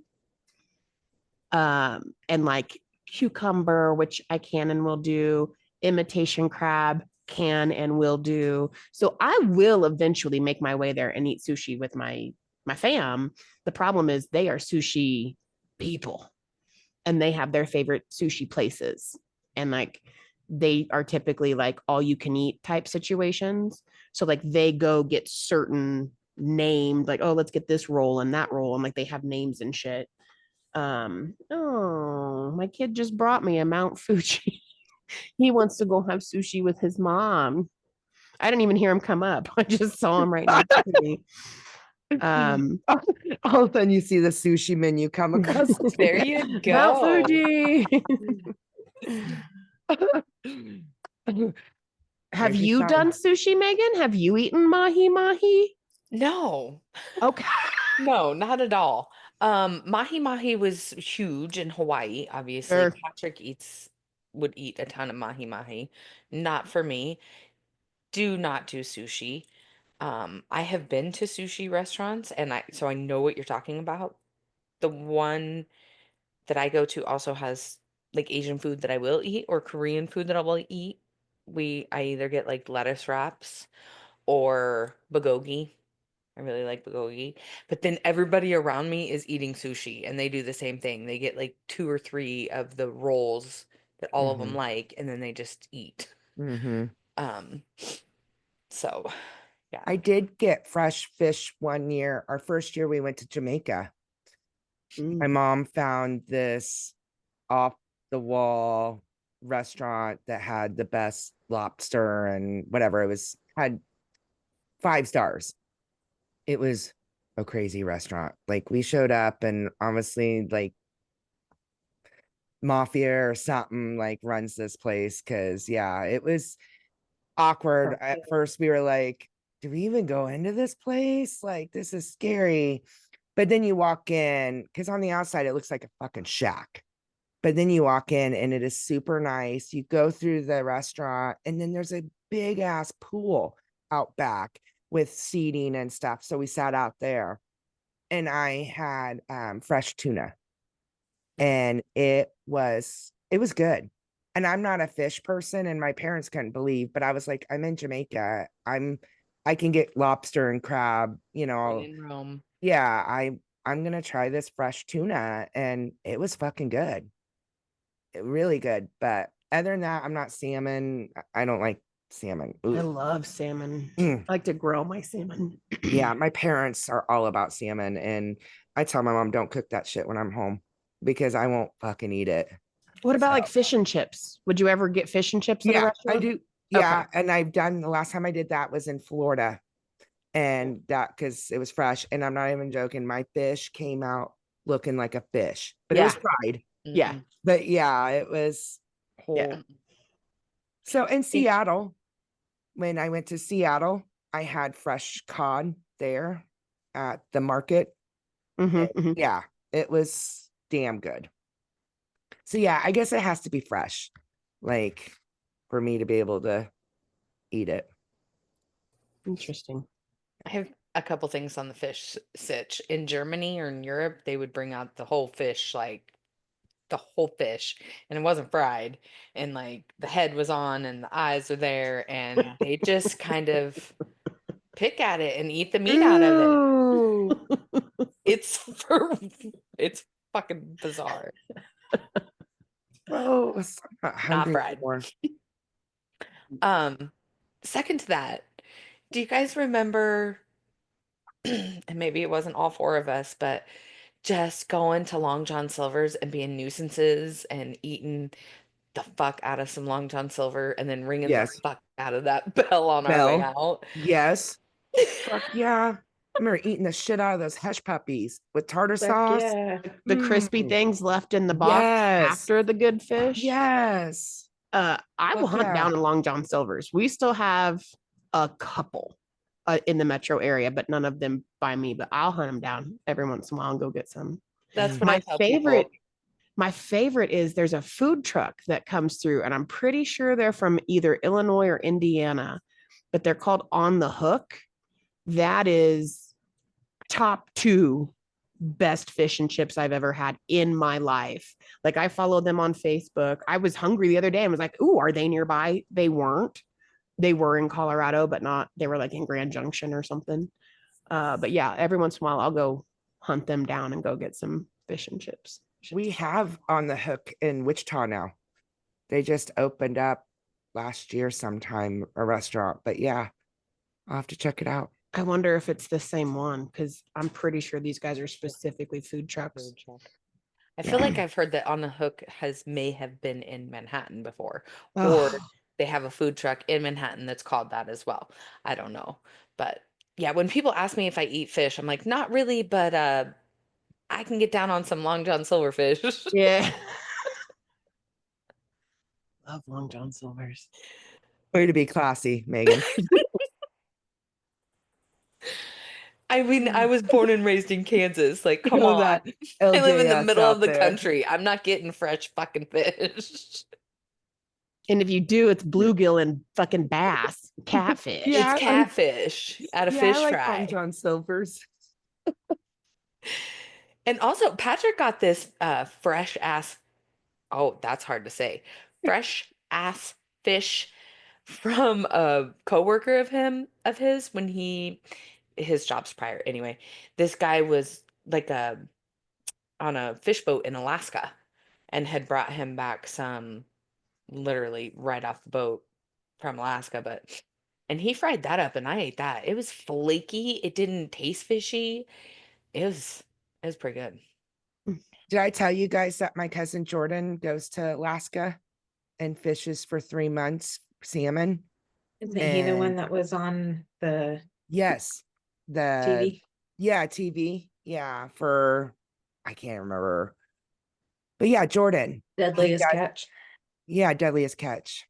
But yeah, that's what he does. And then he comes back and he doesn't have to work, but he just works at with the fishing boat that he was working with up there in the UP, since high school, just for cash. But yeah, he got himself his own boat and he goes to Seattle like certain time of the year before they hit the water, and he buys all their supplies to get onto the boat. And then him and Al take off and for 3 months and fish and makes fucking bank off that salmon. But yeah, he sends them some to my parents, and yeah, they rave about it. There's a guy that sells fish on the side of the road here in Maricopa that is fresh from Mexico. He is, or the fish? Both. He ate fresh. Fine. Crystal's face.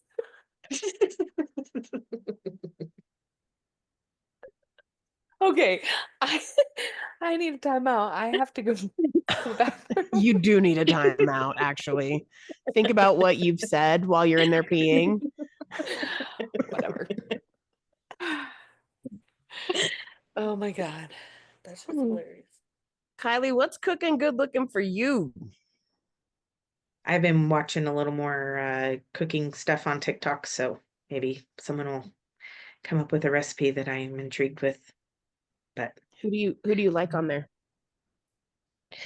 I do a lot of the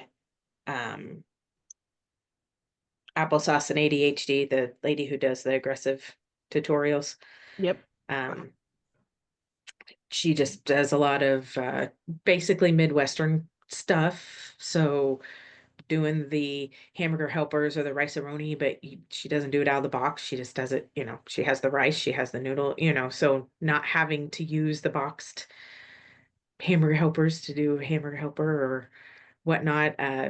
Just, I don't know, it's just nice to see somebody who's like, frazzled in on their last thread and they still have to cook dinner and they managed to piece something together.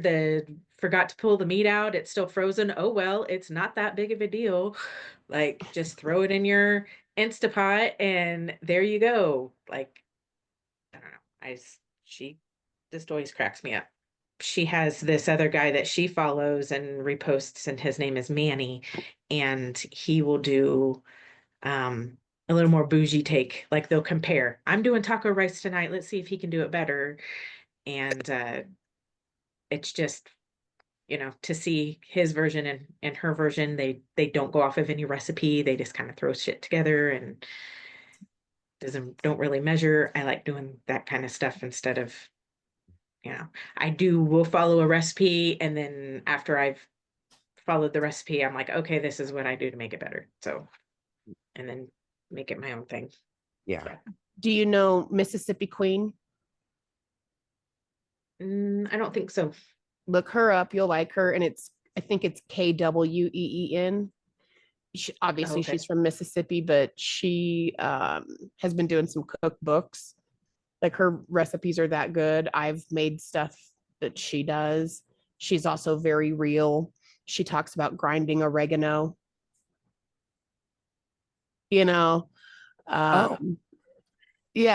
she's I'm picking cool. up what you're throwing down. Yeah, I'm not sure if it's legal in Mississippi, which is probably why she says it like that. But her guy that she likes a lot, and she definitely does other people's recipes and gives them loves and shout outs, is the Barefoot Neighbor. Now, he just moved to a set. Like, instead of cooking in his kitchen, he has a set now. And I'm not going to lie, the first couple of videos of those, I thought it was a little off-putting. I thought it was a little, gregarious. Like, dude, we like you because you cook in your kitchen. But it doesn't change, A, that he's fucking awesome as a human being, and B, that he makes these amazing, easy to do recipes. So if he's bougie and has a set now, good for him. I kind of changed I don't know. It felt different because you can tell it's a set, but check those two out. I think you'll like them if you like that aggressive tutorial girl, and they make good stuff. I also like the food pantry ones where, you know, I don't know why I like watching that shit, but people get their foods from the food pantry, or this is all I have left and this is what we're going to make out of it. Like just being creative. And one of them's actually called Food Pantry Girl. One of them gets a lot of heat. She's always got her hair dyed. She does like the two-tone dye thing. So of course she gets those little shady comments like, oh, you can afford to dye your hair and you can afford to get your piercings and your tattoos. And she's like, listen, I've had these tattoos like years, and same with the piercing. So it has nothing to do with, right now is when I'm struggling. I didn't just go out and, people are just dumb. They don't use God their forbid. brains. God forbid. Yeah. Color her hair. But they're the two different chicks that I watch for that. I don't know. It's just cool to see, you get some random shit in some of the food pantry stuff, and they're just like grateful to have it. And this is great because, they get a bunch of lentils or whatever. They're like, you know what? We didn't get any meat this time. So this is going to be great protein and this is how you can use it and blah, blah, blah. And, it's just nice to see resourcefulness and knowing how things aren't going to get any better with groceries. You might find yourself in a pinch, whether you got it from the food pantry or you had to buy it yourself. I've never seen yeah. that. I've seen Dollar Tree cooking. Very impressive. Yeah. Very impressive. I've never seen Aldi. the food pantry stuff. So I'm gonna check that girl out. I don't know if I've seen any Aldi specific ones. Do you have Aldi there? No. Megan? Neither do we. I mean, We in don't the have it city, either. but not in my city. Where is I it? don't think they're in Colorado. No. Oh, yeah, no, we have some up in like the city, like Chandler, Gilbert, Phoenix, up in the city, but not in Maricopa where I Lucky. live. I would go there. I've seen Aldi. I haven't seen the pantry ones either, but Yeah, me either. to I that don't know note, how like it ended up on the algorithm, but I see several food pantry, different takes on it. Even people going like in the food pantry and how the different ones are, I don't know, kind of got me also to look into our own food pantries and see what's needed or volunteer or something, just because I don't know. It's just interesting to see how all the different ones are set up. They're set up differently. They distribute things differently. And who, some areas don't have hardly enough food and some have too much food, but they have to get rid of it or else they don't, they're going to lose their funding, or, if they're like, oh, we've given you too much money to spend on food, or we gave you too many donations. Now we're going to cut you back. So there'll be days where people are like, I know you only have 2 people, but we're going to load you up as if you have 3 because we have extra. So it's just interesting, just something new that wasn't really aware of. I think maybe 1 or 2 times I've used a food pantry, and that was when we were young and dumb and spending our money on going out and then not thinking about the fact that we didn't have any food. So I think there was like 1 or 2 times in Manhattan, and then never really gave it another thought after that until they started coming up on my algorithm. So there's 2 really good food pantries here in Maricopa that I've volunteered for before, and they're awesome. And they actually like put out like a list of what they need, kind of like they try to help us or help themselves get some variety, but I mean, they're not taking things other than that, right? Like they'll take whatever we give, but so we do food drives every quarter. So we try to get them what they need, and yeah, it's awesome. I've done like the um Saturday mornings when they're giving out food, like gone and helped out do that before. It's pretty cool. I did that in Kansas too at the bread basket. Thanksgiving, they that's would what it just was drive called, the through. bread They would basket. get like a turkey and all the things, and I don't know. It was really nice to be able to do that for them. And they were always very thankful. So That's cool. it's fun. But yeah, I'll have to look that up because I also am sometimes scrambling. Like I know I have some meat and I know I have some shit in my pantry. What am I gonna put together? So I'll have to check out the food pantry people on TikTok. Yeah, I'm definitely gonna check it out. Movies, documentaries, Meganja. Okay. She's I am excited. so excited about this.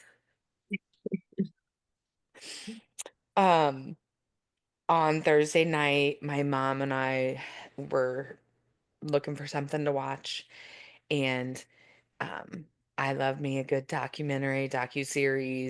So it was called Little Miss Innocent: Passion, Poison, Prison, and it released in September of 2024. I had not seen it, didn't know anything about it. Let's watch it. Three-part series.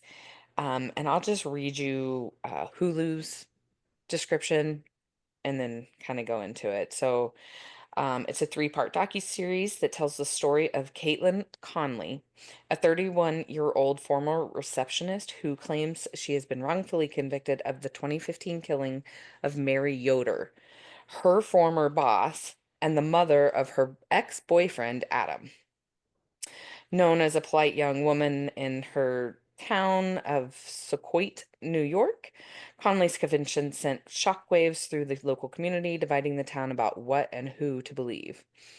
So, for the first time, convicted killer speaks out, staunchly maintaining her innocence, detailing her toxic relationship with Adam, and offering her theories on who killed Mary and why.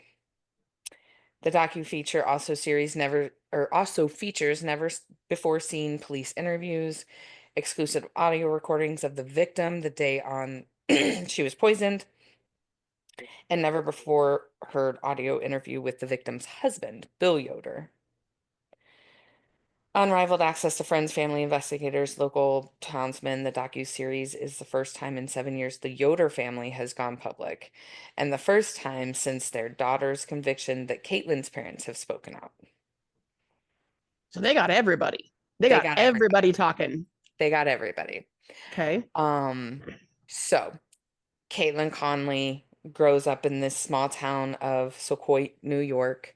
She's 20 something. She meets Adam Yoder, who at her high school graduation and graduation party, and they kind of start dating. It's good, not great, ends up toxic. He likes to drink a lot. It's kind of turmoil drama.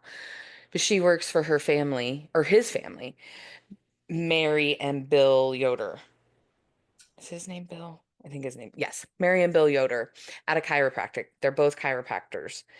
At a chiropractic clinic, she's the receptionist. She works there. She's also dating their son Adam, who works there as well. Anywho, so kind of, I don't know how long she'd worked there, but in 2015, Mary Yoder gets sick and ends up in the hospital and ends up in the ICU and dies 2 days later. Perfectly healthy woman.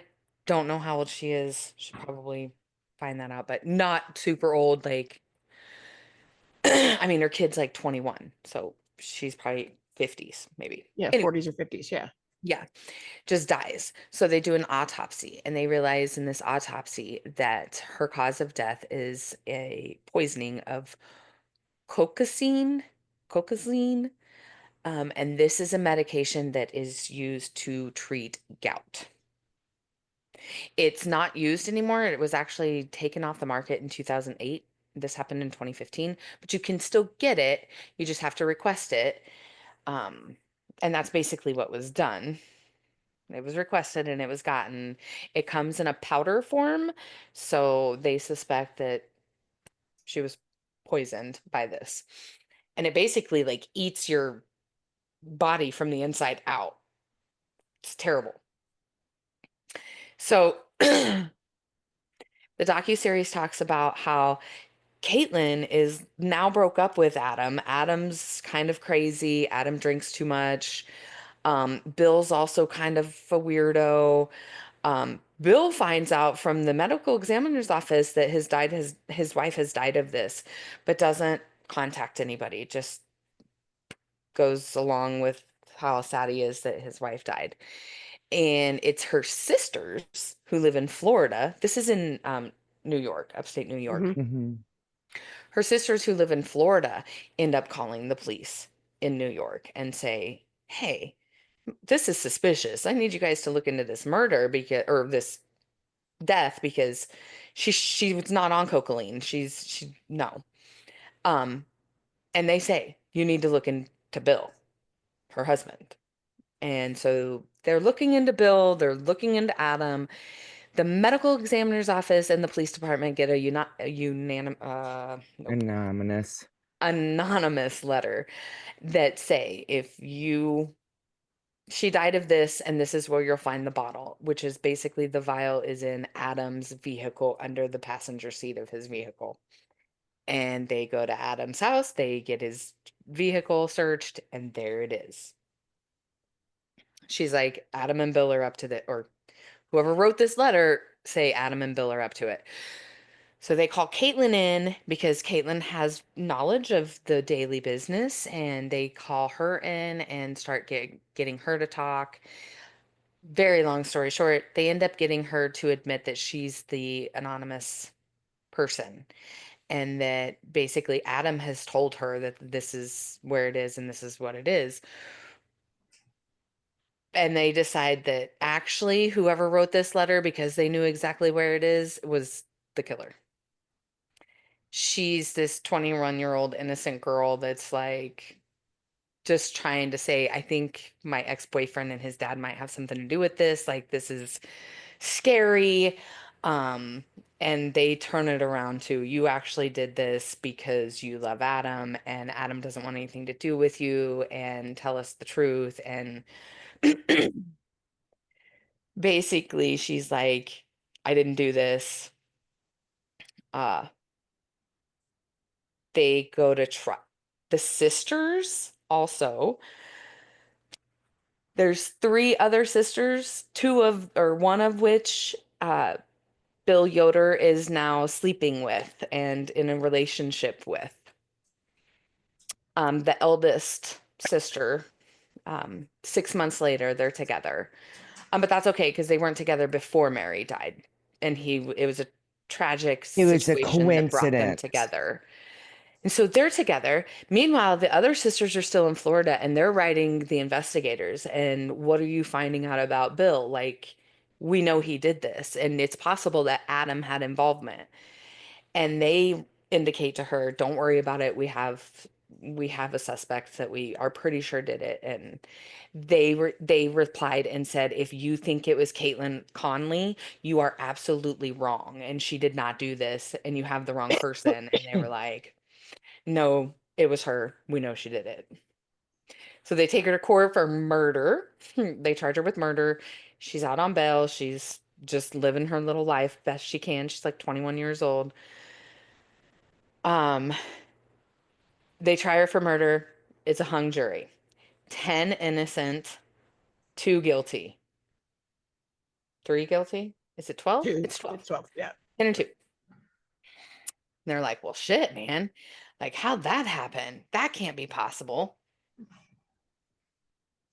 So they retry her for murder, and they have found some smoking evidence of some like searches that are on her phone. But really, they found them on Adam's computer.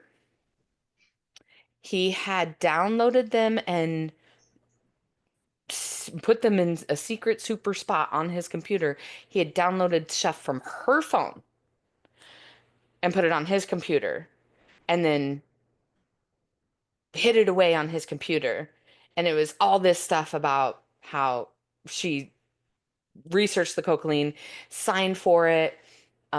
Supposedly her prints were on it. Just all this stuff, right? So they try her again for murder with this new evidence. They did not and have that evidence the first time. No. All of a sudden, after 2 years of an investigation, They didn't have that evidence. I mean, they had some stuff on her phone, but nothing substantial. It was more, I can't think of the word, uh, gossipy, like text Hearsay. messages that she wanted Adam back and Oh, that kind of stuff. Like not substantial evidence, like not evidence, yeah. but what's the word? Circumstantial. Thank you. That. But in 6 months between the retrial date, they all of a sudden found this evidence from Adam's computer that incriminated her. So they present their case again. She has a new attorney. The first attorney tried to go after Bill, the dad. And I think Bill and Adam were both involved, but the second attorney is like, you wrote this letter and you've already admitted that you wrote this letter. You obviously think it's Adam. We're going after Adam. So they, of course, press that this is Adam. Um, but so jury comes back. Same. We can't convict of murder. We cannot come to an agreement. What do we do? And the prosecution says offer manslaughter.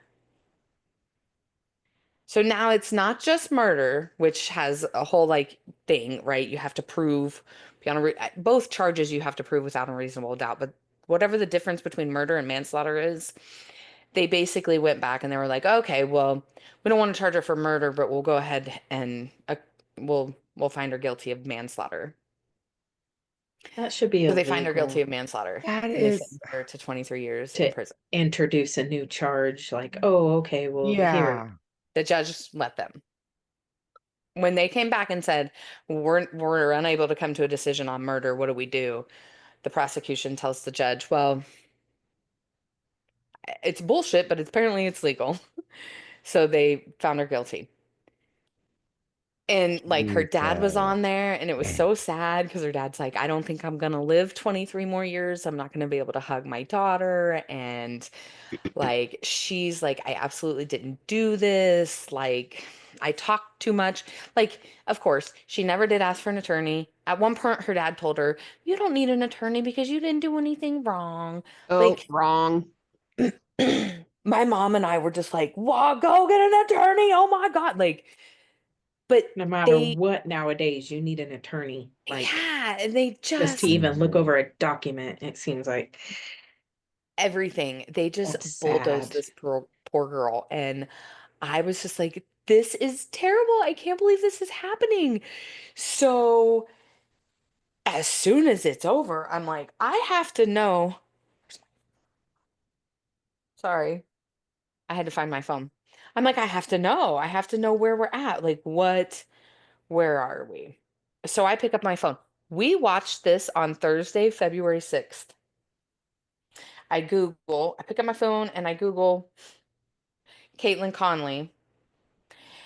And the first article pops up dated February 5th, 2025.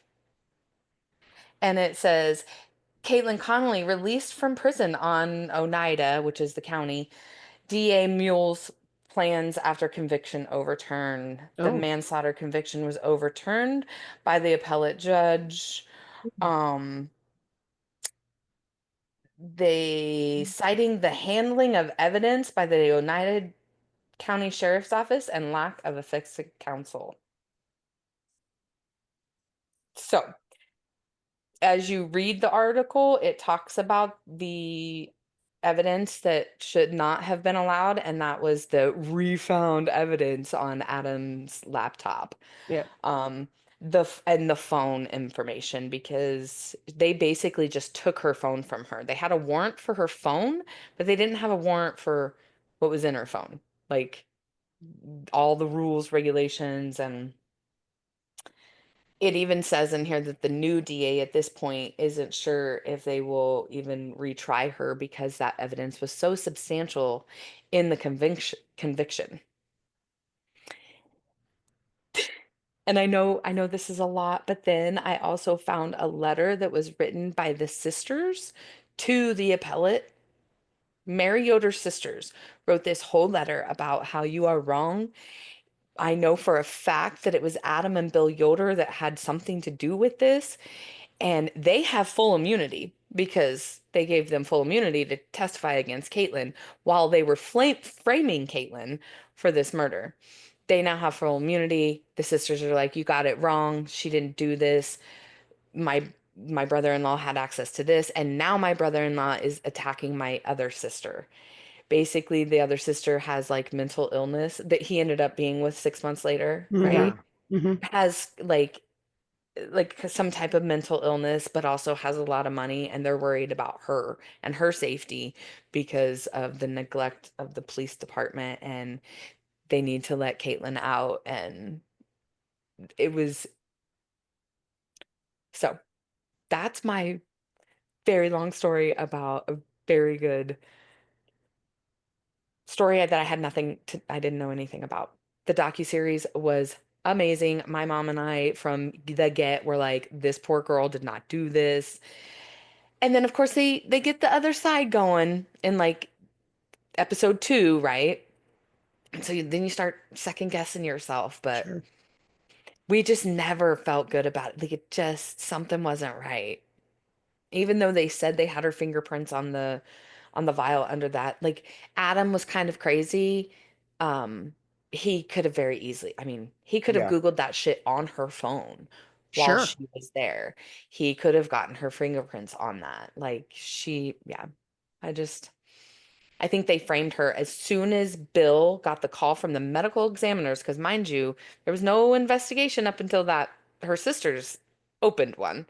As soon as he knew, him and Adam jumped into overdrive, started framing Caitlyn immediately. And 2 years later, the police went for Caitlyn. So, That but she's sounds, out and she got to hug her dad. yeah, that's Yeah. amazing. That sounds good. And I haven't even seen it. And I feel like you did a phenomenal job giving us all the juicy deets. Oh, it's Yes. so good. I was so happy and could not believe that it was literally the day before that we got that update that she was released. It's it was so good. Yeah. And That's it was a for good sure. time. Me and my mom bonded over what my joy of murder mysteries and docuseries and true crime. April, what you got? Well, I don't know how to follow up after that. Um, I didn't watch any movies or docuseries. I did binge watch Yellow Jackets. Yes. I freaking love it. So it's about this group of girls soccer team that was on their way to um competition, and their plane crashed in the middle of nowhere, and they had to survive in the wilderness for 14 months until they were finally rescued. And so I binge watched all 3 seasons, or no, 2 seasons. I'm sorry, 2 seasons. And the third season comes out Friday on February 14th. And I can't freaking wait. But it is so good. Have you guys seen it? Haven't seen it. I have heard of it. Oh, it is. I mean, I just started it just because I was like, I watch the same thing over and over. I need to find something new. And in the first episode, I was stuck. Like there was so much that happened in the first episode that I was like, I gotta fucking watch episode 2 now. And that's just how I got sucked in. And yeah, binged watched 2 seasons in a week. But yeah, it's crazy of how they hunted, and then how when they ran out of food and how they tried to survive. And I it wasn't shown, but I think that they had to eat each other Is it like a to be able to survive out in the middle of this, wilderness. And there's also some crazy satanic stuff going on. I think that they like get I don't know, taken over by this ghost. They all start acting weird. Like in one episode, they were hunting for food, and this girl found mushrooms. And so they decided that they were going to have this like fancy dinner, and they all dressed up in like wilderness clothes and leaves and sticks and made their own mask, and they drank this tea, and then they were hunting each other. And yeah, it was fucking crazy. Like they're decided that this one person needed to die because they were hungry and they were going to eat him. And one of the girls didn't know that when the plane crashed she was pregnant, and so being pregnant a out in baby. the wilderness, she had a baby. She thought she had a baby, but really the baby died, still born. But like this whole episode, she's like struggling to like breastfeed, and they're telling her, because you're hungry, you haven't ate, your body's not producing milk. And so then she like has this dream that they all ate the baby. And yeah, then she woke up and it's like, where's my baby? And they're like, the baby died, it didn't survive. And she's like, yes it did. It was like fucked up shit. So yes, Yellow Jackets, can't wait for season 3. It goes further in. I want to know how they get rescued, because they tried to venture out like 7 miles each way, but they can't find anybody. And so I'm curious how they finally get rescued. So it's not a true story, but I read that there is parts of it that is taken from the 1972 plane crash, where the boys crashed in the Andes Mountains, and same thing, had to survive out in the wilderness for a while. So yeah, it was interesting. I don't have a movie or documentary this week. Haven't been watching a lot, been working a lot. And when I do have downtime, I'm playing games and I'm on TikTok. Sorry. That's all right. Kylie? I've been keeping up with, well, I had talked about the Natalia one, The Curious Case of Natalia, Yeah. whatever. Well, HBO has actually turned that into a series. So it's just called The Curious Case of, and there's been 4 episodes so far. They did, their first one was on Bam Margera, and basically how he's the Britney Spears of Jackass, like his conservatorship and the whole thing with that, like that was interesting. Then they had an episode that was called oh dang it, I had it all up so that I could be on point here. The Girl Who Died Twice. So it was basically about this lady who was trying to find like her siblings. They kind of, had a rough upbringing, and they ended up getting separated because of the system, being taken into care and everything. And there were stories about her sister Mary, this family who had her said that she died there. Well, later on they supposedly find her, she's alive, she's an adult, but something's not quite right. They do DNA testing and they say, yes, she is a daughter of your mother. They don't really know if it's the same chick or not, and nobody can figure it out. And then she ends up dying again. So it's kind of an unresolved, and I know it's a sibling, but I don't know if it's the Mary, the right sibling that I was looking for. Then they had one, it was called The Orphan Imposter, and it was about this guy who basically is just kind of a shitbag. And he ends up faking his own death and moving to, like, I think another country, and still continuing to scam. And they had to like track him down and figure out who he really was, and that type of stuff. And then the last one that I just finished watching was about it's called The Funeral Home of Horrors, and it was about the I think it was Colorado Springs, or at least that area. There was a funeral home that was all about the natural, returning your body to nature type of thing, and that they do um, like cremations and stuff in a timely manner, so you don't have to use embalming fluids and that kind of stuff. So um, people who wanted to choose that route to, take care of their loved ones after they had passed, and they I don't know what these people were getting. Some of them say yes, they think they were ashes, but they don't think it was their loved ones' ashes. Some of them say it was just like dirt, or maybe just the bottom of a fire pit or something. But they found this house full of bodies. Like, they would take these people's bodies and they would just add them to the pile and send people whatever. I don't know. It was just really sad and heartbreaking to see these people who were like, I remember when I got so and so's ashes and I just felt so much at peace. And we went across the country and we scattered, and that, all the places that they wanted us to. And it's not even their loved one. Like, no, his body was at the bottom of the pile. Like, it was just, I don't know. I remember when it had come up, because it was, I think, around when I was living up here.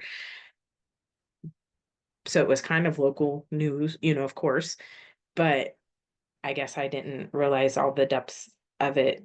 But it's, yeah, it's an interesting little series. I know y'all, not everyone has Max, but if you're able to get it somehow, or maybe YouTube and see if you can find some episodes on there. But it's just pretty interesting. It's just, I like watching those. Everything's normal, and then all of a sudden you're thrown into your worst nightmare. How do I make it through? I think the true crime in women's interest, I don't want to say obsession. I don't think anybody's obsessed, but for me personally, I have always liked like true crime, have always, like, I remember before, like, working security and reading like stories on courttv.com, just because I'm not even a reader, but just love the stories. But I think it's because I always want to know what the worst case scenario could be. Like, tell me all these horrible things that have happened so I can always be on the ready. Like, I want to know what's possible here. I don't know. That's weird. I'm weird. What I've learned is, like, keep your fucking mouth shut. I don't care how innocent you think you are and how much you think you're helping by telling everybody what you think is the truth or what you know happened.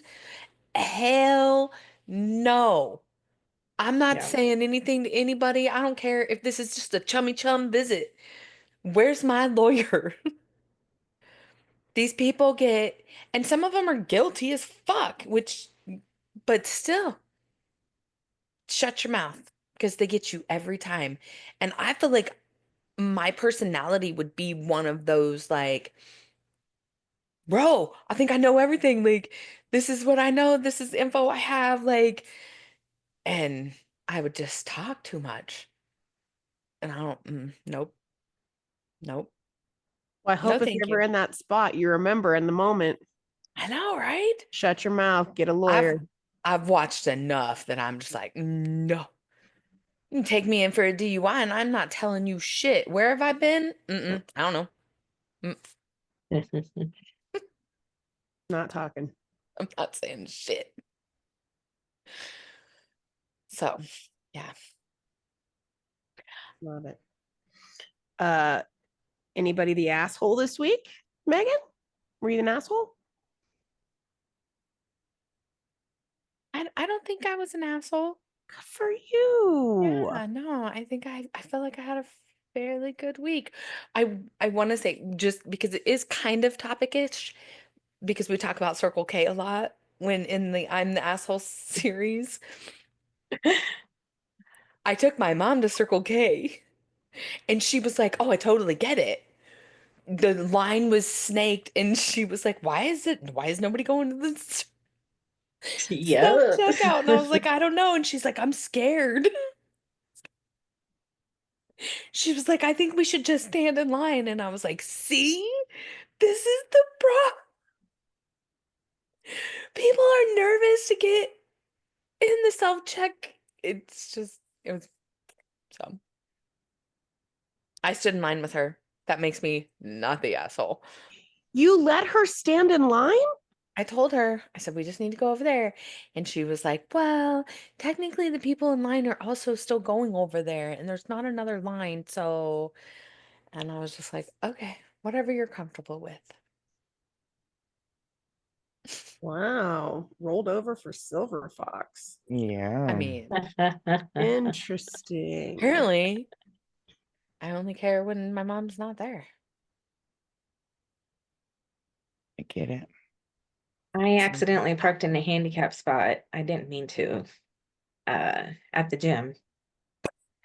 Well, if maybe I'll take a picture and send it to y'all. It's very confusing because they have at least 2 or 3 different sets of lines, the old lines and then the new lines and then the newer lines painted, and their signs are all crooked and you can tell people have hit them. And I think I parked on the edge of a handicap.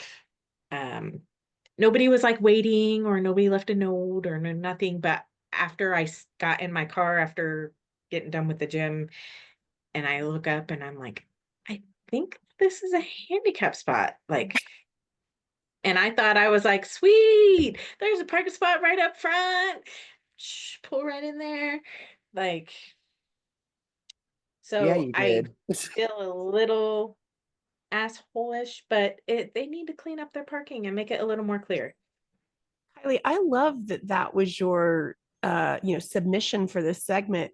That is something that grinds my absolute gears. And I've never had a handicap placard. I don't need that spot. And I know people who need them are super passionate about it. And it literally gives me the ick when people just, I'm just using the red box. I'm just running in for a sec. That shit drives me bonkers. That's why it got brought. I am exactly the same way. My mom is somebody who has a handicap placard. Like there are people who need it, and they also go to the gym and participate there. They're handicap parking should be available everywhere, and I just happen to misunderstand Well, I still don't think you're the the asshole. situation. Number one, I'm biased. Number two, there's zero intention and you felt bad about it. So great topic to bring up, but no Yeah.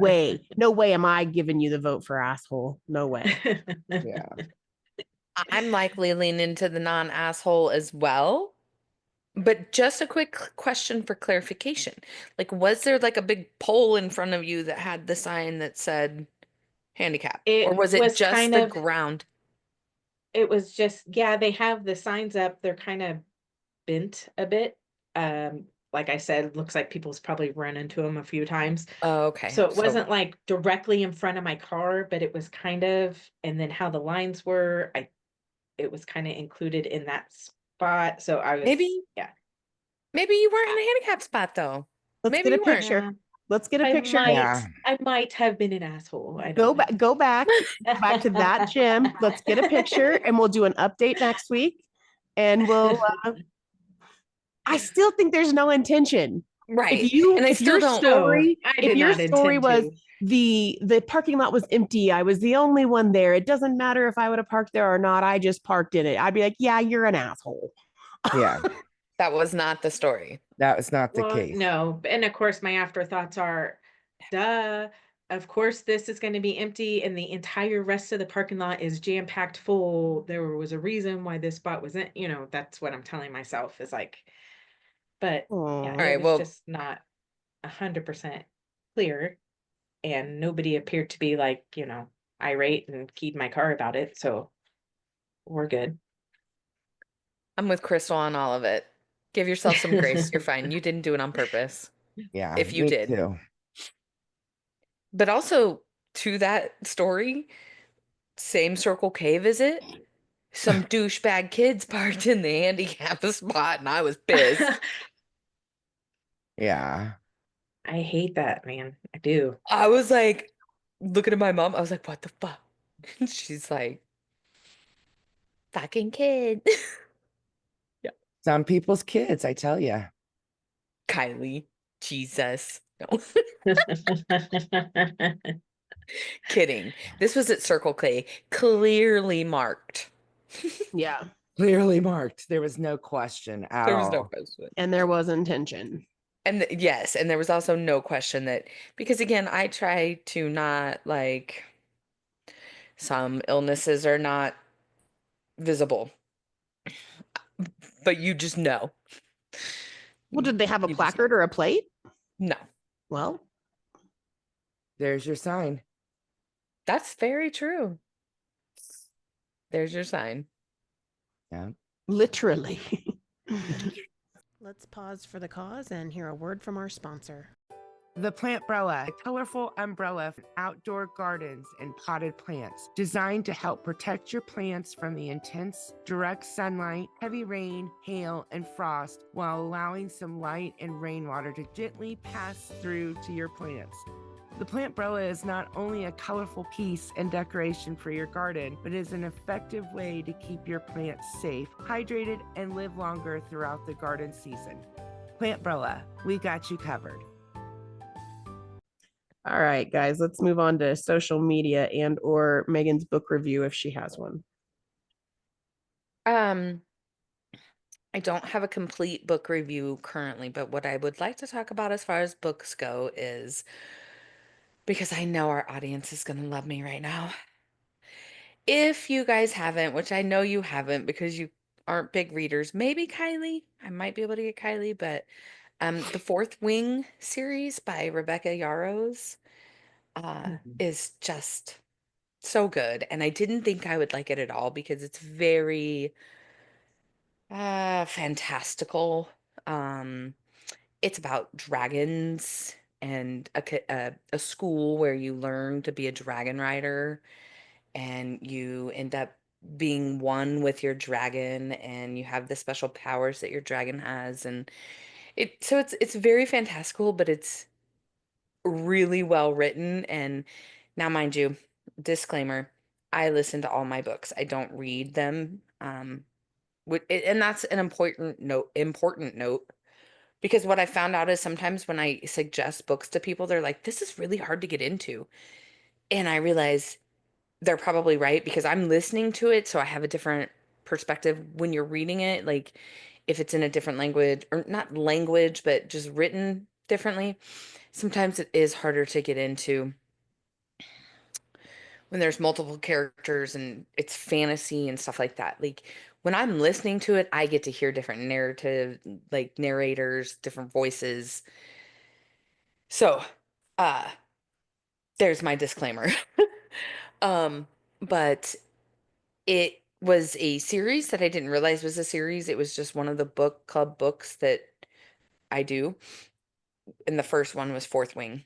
The second one was called Iron Flame, and it just kind of goes on into the story about the writers and the wars on their country. And um, it's a good series. The third one just came out early this year, and I just got it on Audible. So I just started that one. It's called Onyx Storm, and I'm sure it's going to be great. And hopefully we're going to get to the end of the wars and see what actually happens. I wasn't prepared to do a full book review on this series. I just needed everybody to know that that's what I'm currently reading is Onyx Storm. It's amazing. And Clearly. I'm excited. Good.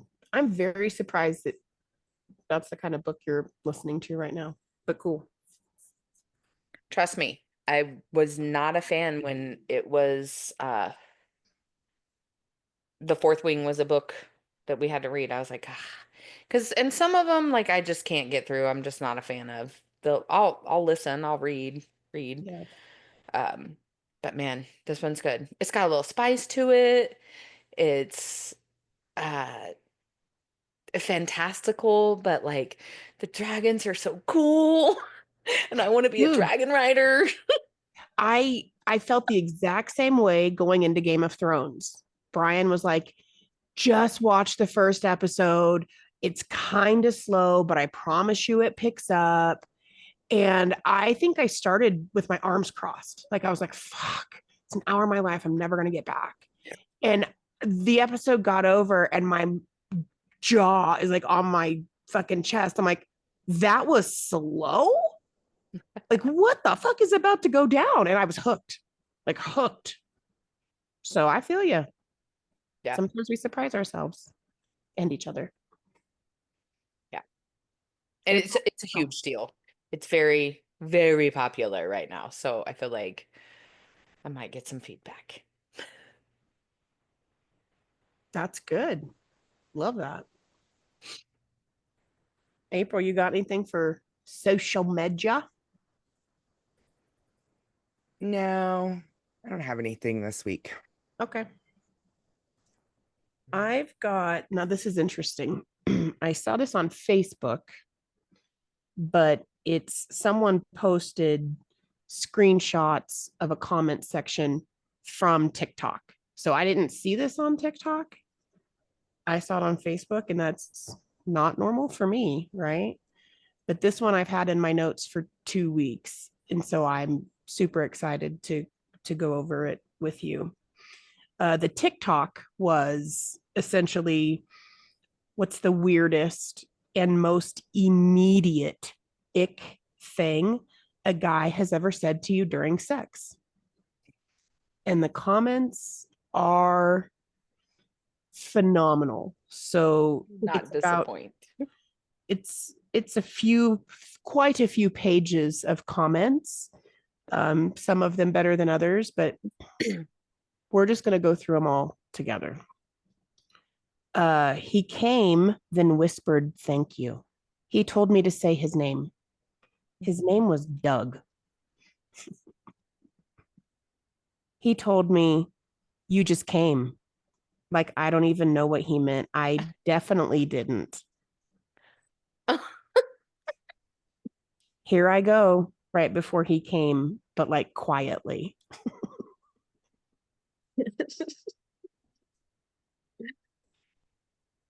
He started counting with every thrust.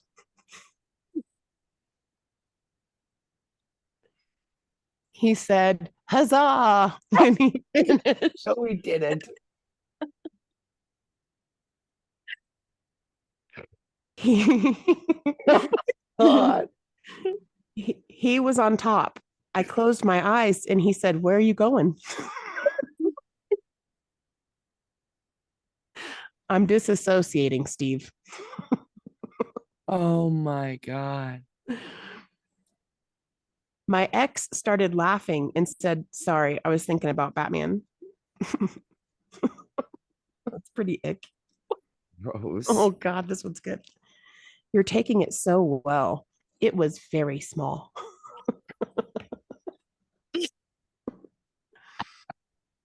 This is great. Can you handle it? I know it's a lot. Sir, I am completely fine. Oh, this is good. He stopped and farted. Then he kept going. Oh no. Oh, Sometimes you just gotta let that air bubble out. I mean, really? At that point? he stopped though. I think I that's mean, it's not like farts don't happen, but he stopped. to let it happen. I would just It was- let it happen and keep going, man. It was a big one, I guess. Guide me in, soldier. No. Soldier. I got on top and he said, "Do your thing, girl." I kind of like that actually. I don't think that's it. He was super into it, and then he said his mom's name. 100% ick. Someone says this comment section has me drier than the Sahara. Oh, I have magic fingers. He did not, in fact, have magic fingers. Oh, this is great. Sometimes he'd say my first and last name.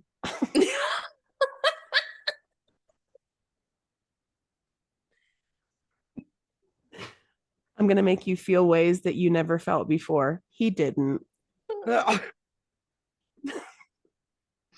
Well, guess who came? Not me, bestie. Well, I think this one's my favorite. Stated how close he was coming, or stated how close he was to coming in percentages. No. Like 50. Yeah. 40. 87%. Yeah. 75.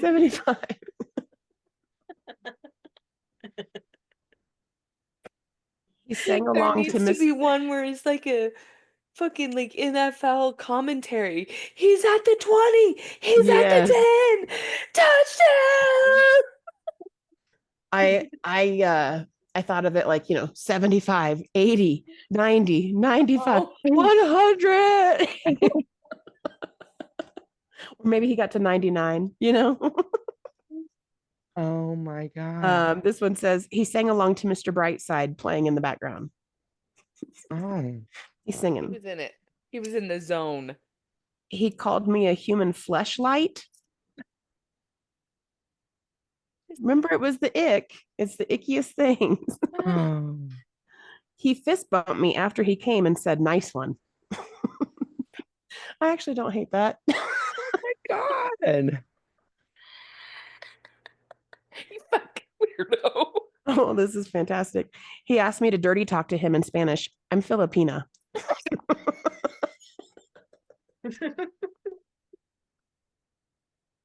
Referred to himself in the third person when he was having issues getting it going. Come on, Steve, get it together. Yeah, Steve. Maybe he was just naming his member. Well, I think she might know his name is Steve. Yeah. I Oh. think, yeah. That's true. Most of least the it time wasn't you know Steve their You name. know, Junior. yeah, most of the time. Oh. In a baby voice, do you like that? Not the baby boys. Yeah. This chick says he didn't say anything or make any noise. That was the ick. How do you feel about that?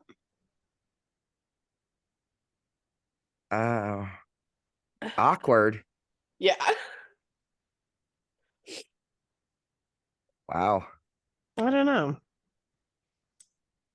He called me mommy, and then when he came, he yelled "Sweet baby Jesus" and looked like he had a seizure. Then he cried. Oh. That It was girl great rocked that his off of the world. movie? Crying. Left that Your neighborhood brat, girl. You rocked his world. It's just that simple. You made that man feel things he's Yeah. never felt before. He literally said, I want to take you to Disneyland. Holy shit. Did she get to go? That's what I want to know. I don't know, but her comment had 3,200 likes on it. Holy shit. Look that This girl is up. awful, dude. He said, it'll all be over soon. Yes, it will. It's over right now. Yeah. Done over. Me about to lose my V card. So this is her very first time. He says, here comes the train. Choo choo. I mean, are they fucking 12? How old are these commenters? Like, I don't know. Saluted the flag after coming. No. Saluted earlier. No. In God we trust. She says, I asked him whose purr this is, and he goes, it's yours.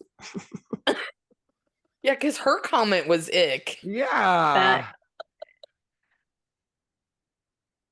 Oh, this one's terrible.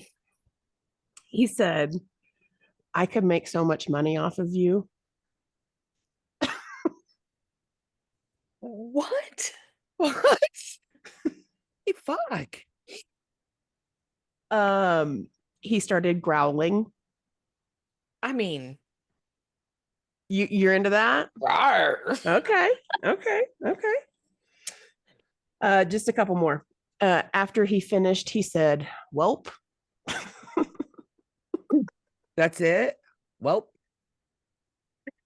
And I feel like that's all I got, folks. I feel like that's totally Midwestern. You're just like, boom, boom. Well, There we all go. right. Back That's to it. farming the land. Show's over, folks. Last but certainly not least, on beat to his thrusts, he said, "Bam, bam, green eggs and ham." Wow. What the fuck? I After reading this, I can't tell you the grossest thing anybody has ever said to me. I will tell you, I am not at all into dirty talk. It grosses me the fuck out. I don't like it. So really anybody could say anything to me and I'd be like, "Bleh." But these ones, man, whew, some of them were kind of weird, but yeah, I was dying reading these comments. I'm not gonna wow. lie. I don't know that I would get the ick off of Bam Bam Greg Saints and Ham. I love that one, and I think I would die laughing while He just was coming in inside you. my body of sexualism. Yeah. Like, like that's fucking great. I don't hate that for you. I think I would laugh. I would laugh. I That's guess. a And good then one. I would probably leave. Why? And never call him again. Like that's just fucking weird. None of them ended with, and then I married him, Yeah. so sounds like they're Yeah. all pretty like, yeah, no, this is a no for me. I just don't get it. Like, Mm. wow. To each their own. That Yep. was a good one. Thank you. Mhm. Thanks Thank you, for that, Facebook. Crystal. I couldn't believe I found that on Facebook, even though it came from TikTok. That's hilarious. We don't have to talk about it, but I really hope you enjoyed the TikToks I sent you guys. You got 2 in one day the other day from me. The I haven't been TikToks or the on Marco Polos? TikToks. TikToks. I sent you an old lady who's like she's like cooking and she looks bored. And then it's like a montage of her in a bunch of different costumes, dancing and kicking and having a good old time. She starts rapping at one point. It's super cute. But then the crank fart happened and Oh, the crank farm. I laughed. I was in so much pain. My shoulder is fucking killing The me. crank And farm. I'm like trying to roll over on my bed and like catch my breath. I'm crying. I had to make my husband physically remove the phone from my hand. It was so bad because it was so funny. I don't know. That crank fart got me. Kylie's on. All right. Doug's winter party. If you don't know it, TikTok has all the Failed. info for you. So just search. It's just a great story that everybody needs to hear right now, just because everything sucks right now for everybody. Like, it doesn't matter what class, what anything you are right now, everything just sucks. So Doug, he's 85 years old. He lives in Pennsylvania, and he's decided that this winter needs a winter celebration. So he hand wrote invitations for all of his neighbors, and he hand delivered each one of them. One of the ladies that he delivered to, one of his neighbors, actually caught the whole thing on her Ring doorbell and posted it on TikTok, and that's how it's went viral, basically. I'll just read a little bit from this article I found. First off, he comes up to the house and he says, "Hi, I'm Doug from across the street. I live in that house over there. This is an invitation to a party I'm having February 15th. I didn't want to just leave it in your mailbox." Yep. And he signed his invite, "Love, Doug." And the party starts at 4 and goes until the cops come. But he will provide the food and drinks. You just need to bring your smile. It's just great. If you go and look and just see, I mean, it's just awesome. And it has taken off. People everywhere want to go. Everybody wants an invite to this party. I even saw people from, I think they were from Florida. If not, they're from California. I can't remember which, but they're literally getting in their RV and they're going to go to, thinking they're going to Doug's party, and offered to pick people up because they had a couple, seats left, but I think is great and that's cool. But you were not invited. So let's, like, so that's kind of been the big thing now. Everybody's like kind of saw this as uh, a public invitation for everybody needs to find out where Doug lives, and we're going to this party on February 15th from 4 o'clock till the cops come. So his daughter has since made a TikTok. She's like, I don't do this. This is 100% my dad. Here's my baby picture of him holding me. Here's a picture of him doing this and that. Like, she's legit the daughter, and she's just like, if you aren't part of the neighborhood, please don't show up. He would not appreciate that. It is a very small home. It is maybe enough for the neighbors if they come, like, please don't. And then they had started a GoFundMe, and their purpose of the GoFundMe was, it was in honor of his wife that passed. So it was her stepmom, but loved her dearly, was very emotional, talking about how great of a lady she was. So they were going to use these funds for like some kind of scholarship or something to do with education. And unfortunately, all the scammers are out. So there are multiple when Doug's Winter Party GoFundMe's. So hers, she tried to change the name of it to make it, this is the legit one. GoFundMe flagged it, shut it down, shut all of them down basically. And there's all kinds of warnings that please don't donate GoFundMe. They have an address, a physical address of somebody who is going to manage anything that anybody would like to donate. You can send it to this address. It is not Doug's address. And but they've also gotten, like, companies are donating supplies for him. They're like, hey, get me in touch with Doug. I want to donate the alcohol or the beer or the chips or popcorn or whatever. So and I believe one of the neighbors, it might be the lady who posted the original TikTok, I believe she is planning on being live at the party, which the daughter knows about, and said, if you guys want to go, then join the live and be part of the fun through the live, but please don't show up at my dad's house because he's not going to appreciate that. So, but yeah, it's just taken off. It's kind of one of those feel good stories, despite all of the little scammers and people trying to kind of ruin it for everybody. But there's always going to be a turd in the punch bowl. So Right.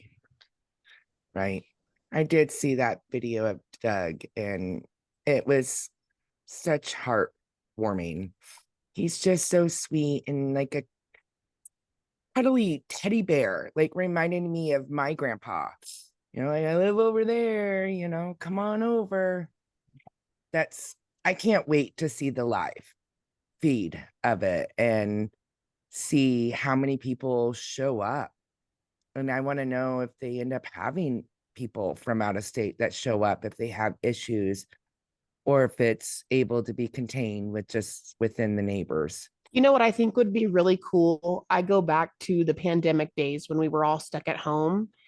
If like there was a Zoom, or even like the live on TikTok is great, but like if we had Doug's Winter Party and like we were eating snacks and visiting, watching the live while Doug was, and like everybody had their own, but it was like Doug's Winter Party. Like I think that would be super cool. When is it? February 15th? Oh, that's Saturday. We'll all be together. We'll have to jump on and see. And yeah, for sure. Does anybody follow the daughter?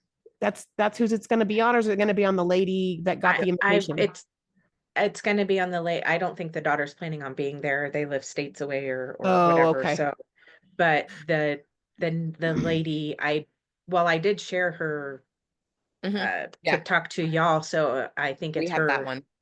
Yeah, so we should be able to get to it from there, or I'm sure, I don't know, it's going to be trending. Yeah, we can just search it. Yeah, That for sure. that was one of my biggest concerns was as it started to blow up, I got very concerned for Doug Mm-hmm. because people are fucking assholes Mm-hmm. and you can't trust anybody. And even though everybody did it out of their kindness of their heart, or like that lady, like I also wondered, like, are they now mad at that neighbor for putting it on social media? They seem to be very like, even the daughter was like, I don't think she knew Of or course not. had any idea that this was just gonna go like blow up. She just thought it was something sweet. Look at my neighbor is so sweet.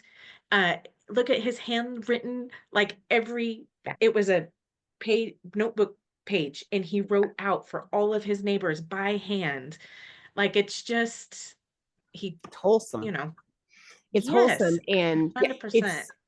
it's what the world needs because everything sucks, right? That's how you started talking about everything sucks right now, right? So it's this beautiful, heartwarming, wholesome story. Of course, there's going to be the turd in the punch bowl, like you say. Like, of right. course. And hopefully we don't see anything negative come out of it. Like that No, would be the worst case scenario. I think. So I love that the daughter came out and was supporting the neighbor, like not upset about it. Also being like, just stay away if you weren't invited. Like respect my 85-year-old father's wishes. Like he hand wrote these notes. If you didn't get one, stay the fuck home. But yeah, it will be I fun. And I yeah. agree. I think that's a great idea. Like we should start a watch Doug's party from your house. Don't invade his privacy. Like, I also just feel like there's going to be reporters that are going to try to show up there. Like, ugh, I hope it doesn't go bad. I think that's kind of why they also had they have another address that they were giving out, and that might kind of be a decoy, for people who think they're going to Doug's party. But if you pay attention, it's clearly just an address if you want to donate, since GoFundMe is scammy. It's also really fucking sad that they can't even have a fundraiser. And she said she didn't even get it. There were people who donated, and those people, like when they usually shut a page down like that, they refund you your money. And she's like, I donated it because it got started, and I went ahead and made a donation to get it started, and then a couple other people, and then it got shut down. And so, but they haven't gotten their refunds yet. So, Oh, and she didn't get any, she's like, I didn't take any money from, you know the account. I didn't withdraw anything, and I also have not gotten my money back either. So that was as of last night, I think.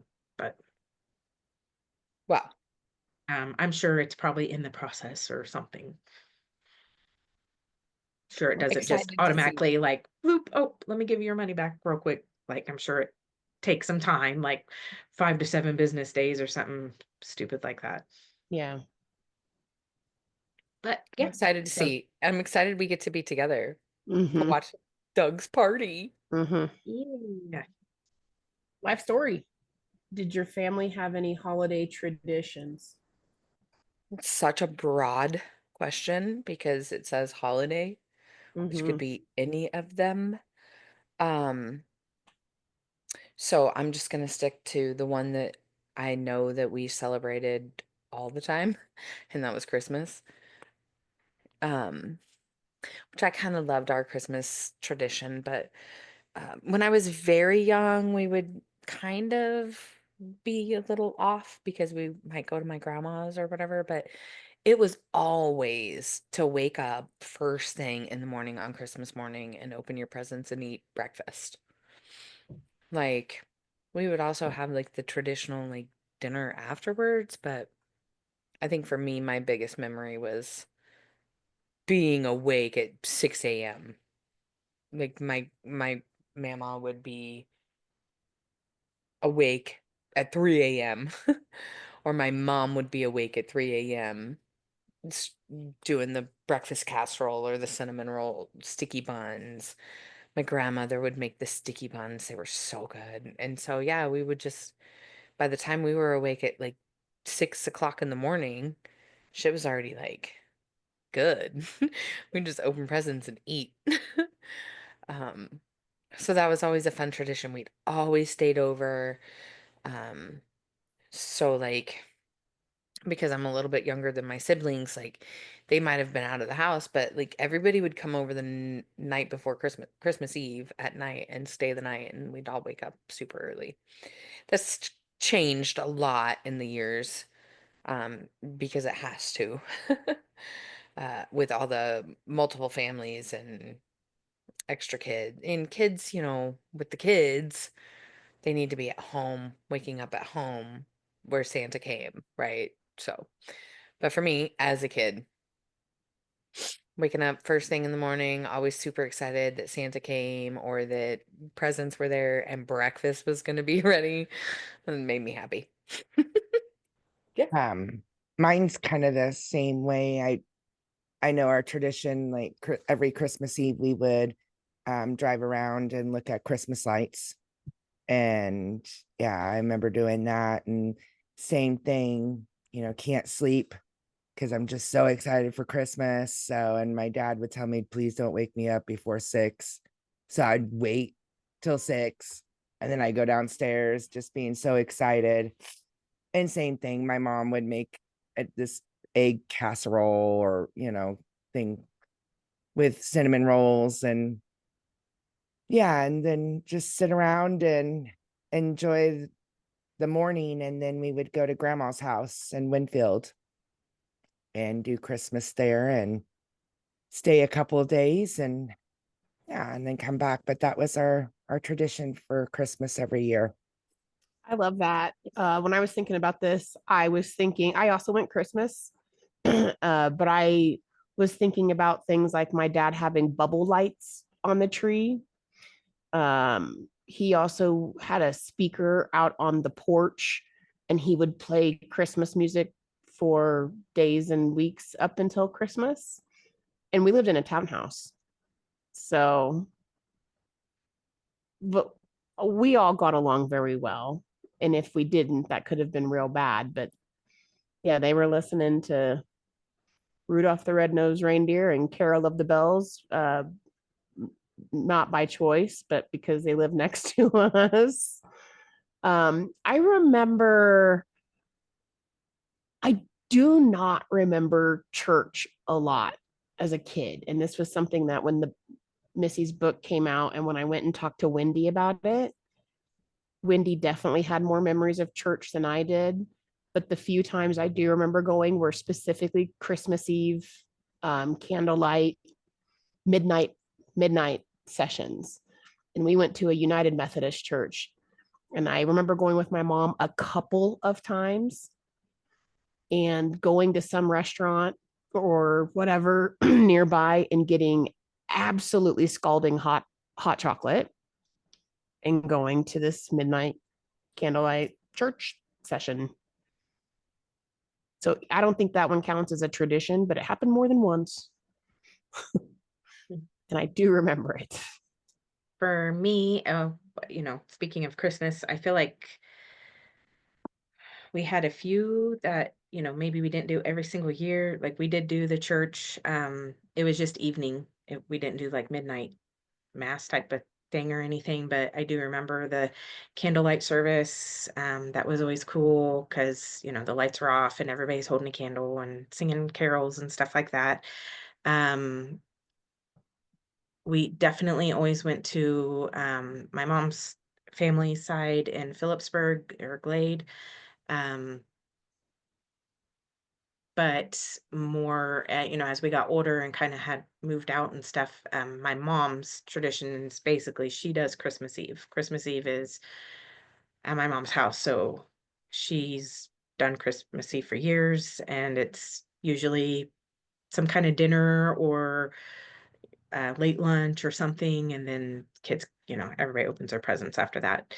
But my other one is 4th of July. I feel like my family was always pretty big on celebrating 4th of July.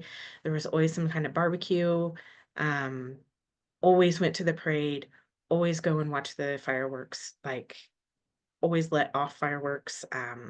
Growing up, I know we had my cousins come and stay like a week, and it would usually be during 4th of July because there was stuff going on. So it was, stuff to keep us busy. We had the carnival in town, and then of course all the fireworks, and we lived out of town some, so we were a little more free with, letting that stuff off. And not that you needed to be in Kansas, but um yeah, so 4th of July, I guess, comes out a lot for me as far as traditions, because there's always something going on.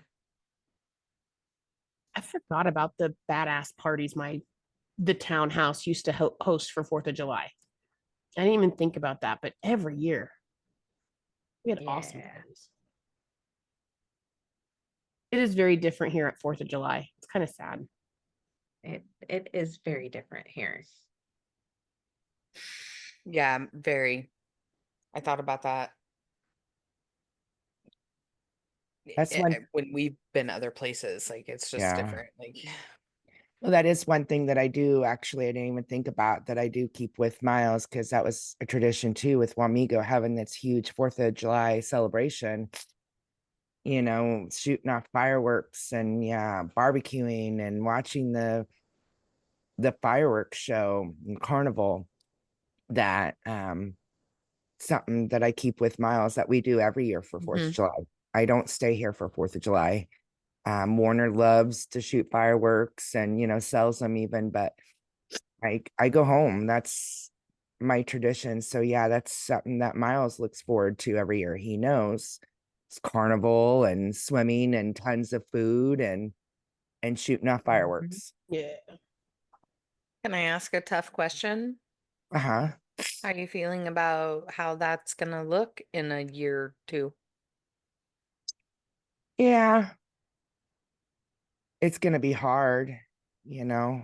It's gonna be Especially different. especially if my parents aren't there anymore. Mm-hmm. But, I guess I'll cross that road when it happens. Is that still a plan? I mean, they're like They're- painting, getting ready to try to sell it, Yeah. right? Nikki's actually looking at the Missouri area, Kansas City, What? instead of What? Rochester. Yeah. So that changed a couple 2-3 weeks ago, which I'm glad. Me too. Yeah, that they are not Oh going to go my to Minnesota. God. Yeah. So yeah, I forgot. I haven't discussed that. That's okay. Is that it? Are we done? Are we That's done? it. Do I we can want go to? make my That's the snacks show. now for Super Bowl. Yes. How I was just about gonna those say Chiefs? Red Kingdom. I was gonna ask if you guys wanted to play a game and do predictions, and it's fine if you two on the bottom don't want to predict that Kansas State wins Kansas State. or Kansas City wins, but I I wanted to know if you guys wanted to do predictions because I thought that'd be fun for next weekend to see Who's on the like, bottom for where we you? go. Because you're on the bottom for me. So yeah. Crystal and Kylie are on the bottom for me. Oh. Okay. No, I just thought it could be fun. I am predicting a Chiefs win. I need the Chiefs to win. If they don't win, I'm gonna die. No. No, you're not. This will be my What's last the real day on story? Earth. I am predicting them to win. I really need them to win. For your fantasy or like did you for legit bet? I didn't bet. I wore my Chiefs jersey last 2 weeks ago and like wore it to work on a Tuesday. Like when I knew we were going to the Super Bowl, I wore it to work on a Tuesday, which I don't do, Mhm. And my students and faculty, everybody was really fucking mean to me. Like really mean to me. Really mean to me. They do realize you're from Kansas, right? They do. I mean, Okay. I was born in Kansas City, Missouri. Yeah. Like, Yeah. I get to claim it. And Yeah, exactly. I did even when they were not great. I Right. may not have bought a jersey when they weren't great, but I made no bones about it. And then that night a bowling ball got dropped on my foot. did wear it that day. I did wear it that day. Are you fucking So, kidding me? So, the superstitious, the jinxy part of me, I'm like, this is not because I wore my Chiefs jersey. Now, I will say this. The last time I wore my Chiefs jersey at a Super Bowl party, they lost. So if you haven't noticed, You're not I'm wearing not it. wearing it, nor will I be. Not wearing my socks, not wearing my jersey, not putting a bandana on my head. I'm just gonna watch. But yeah, no, I think that the opportunity for the three-peat is historical. And I'm like, come the fuck on. Yeah. Come the fuck on. Go get it. Like, go get it.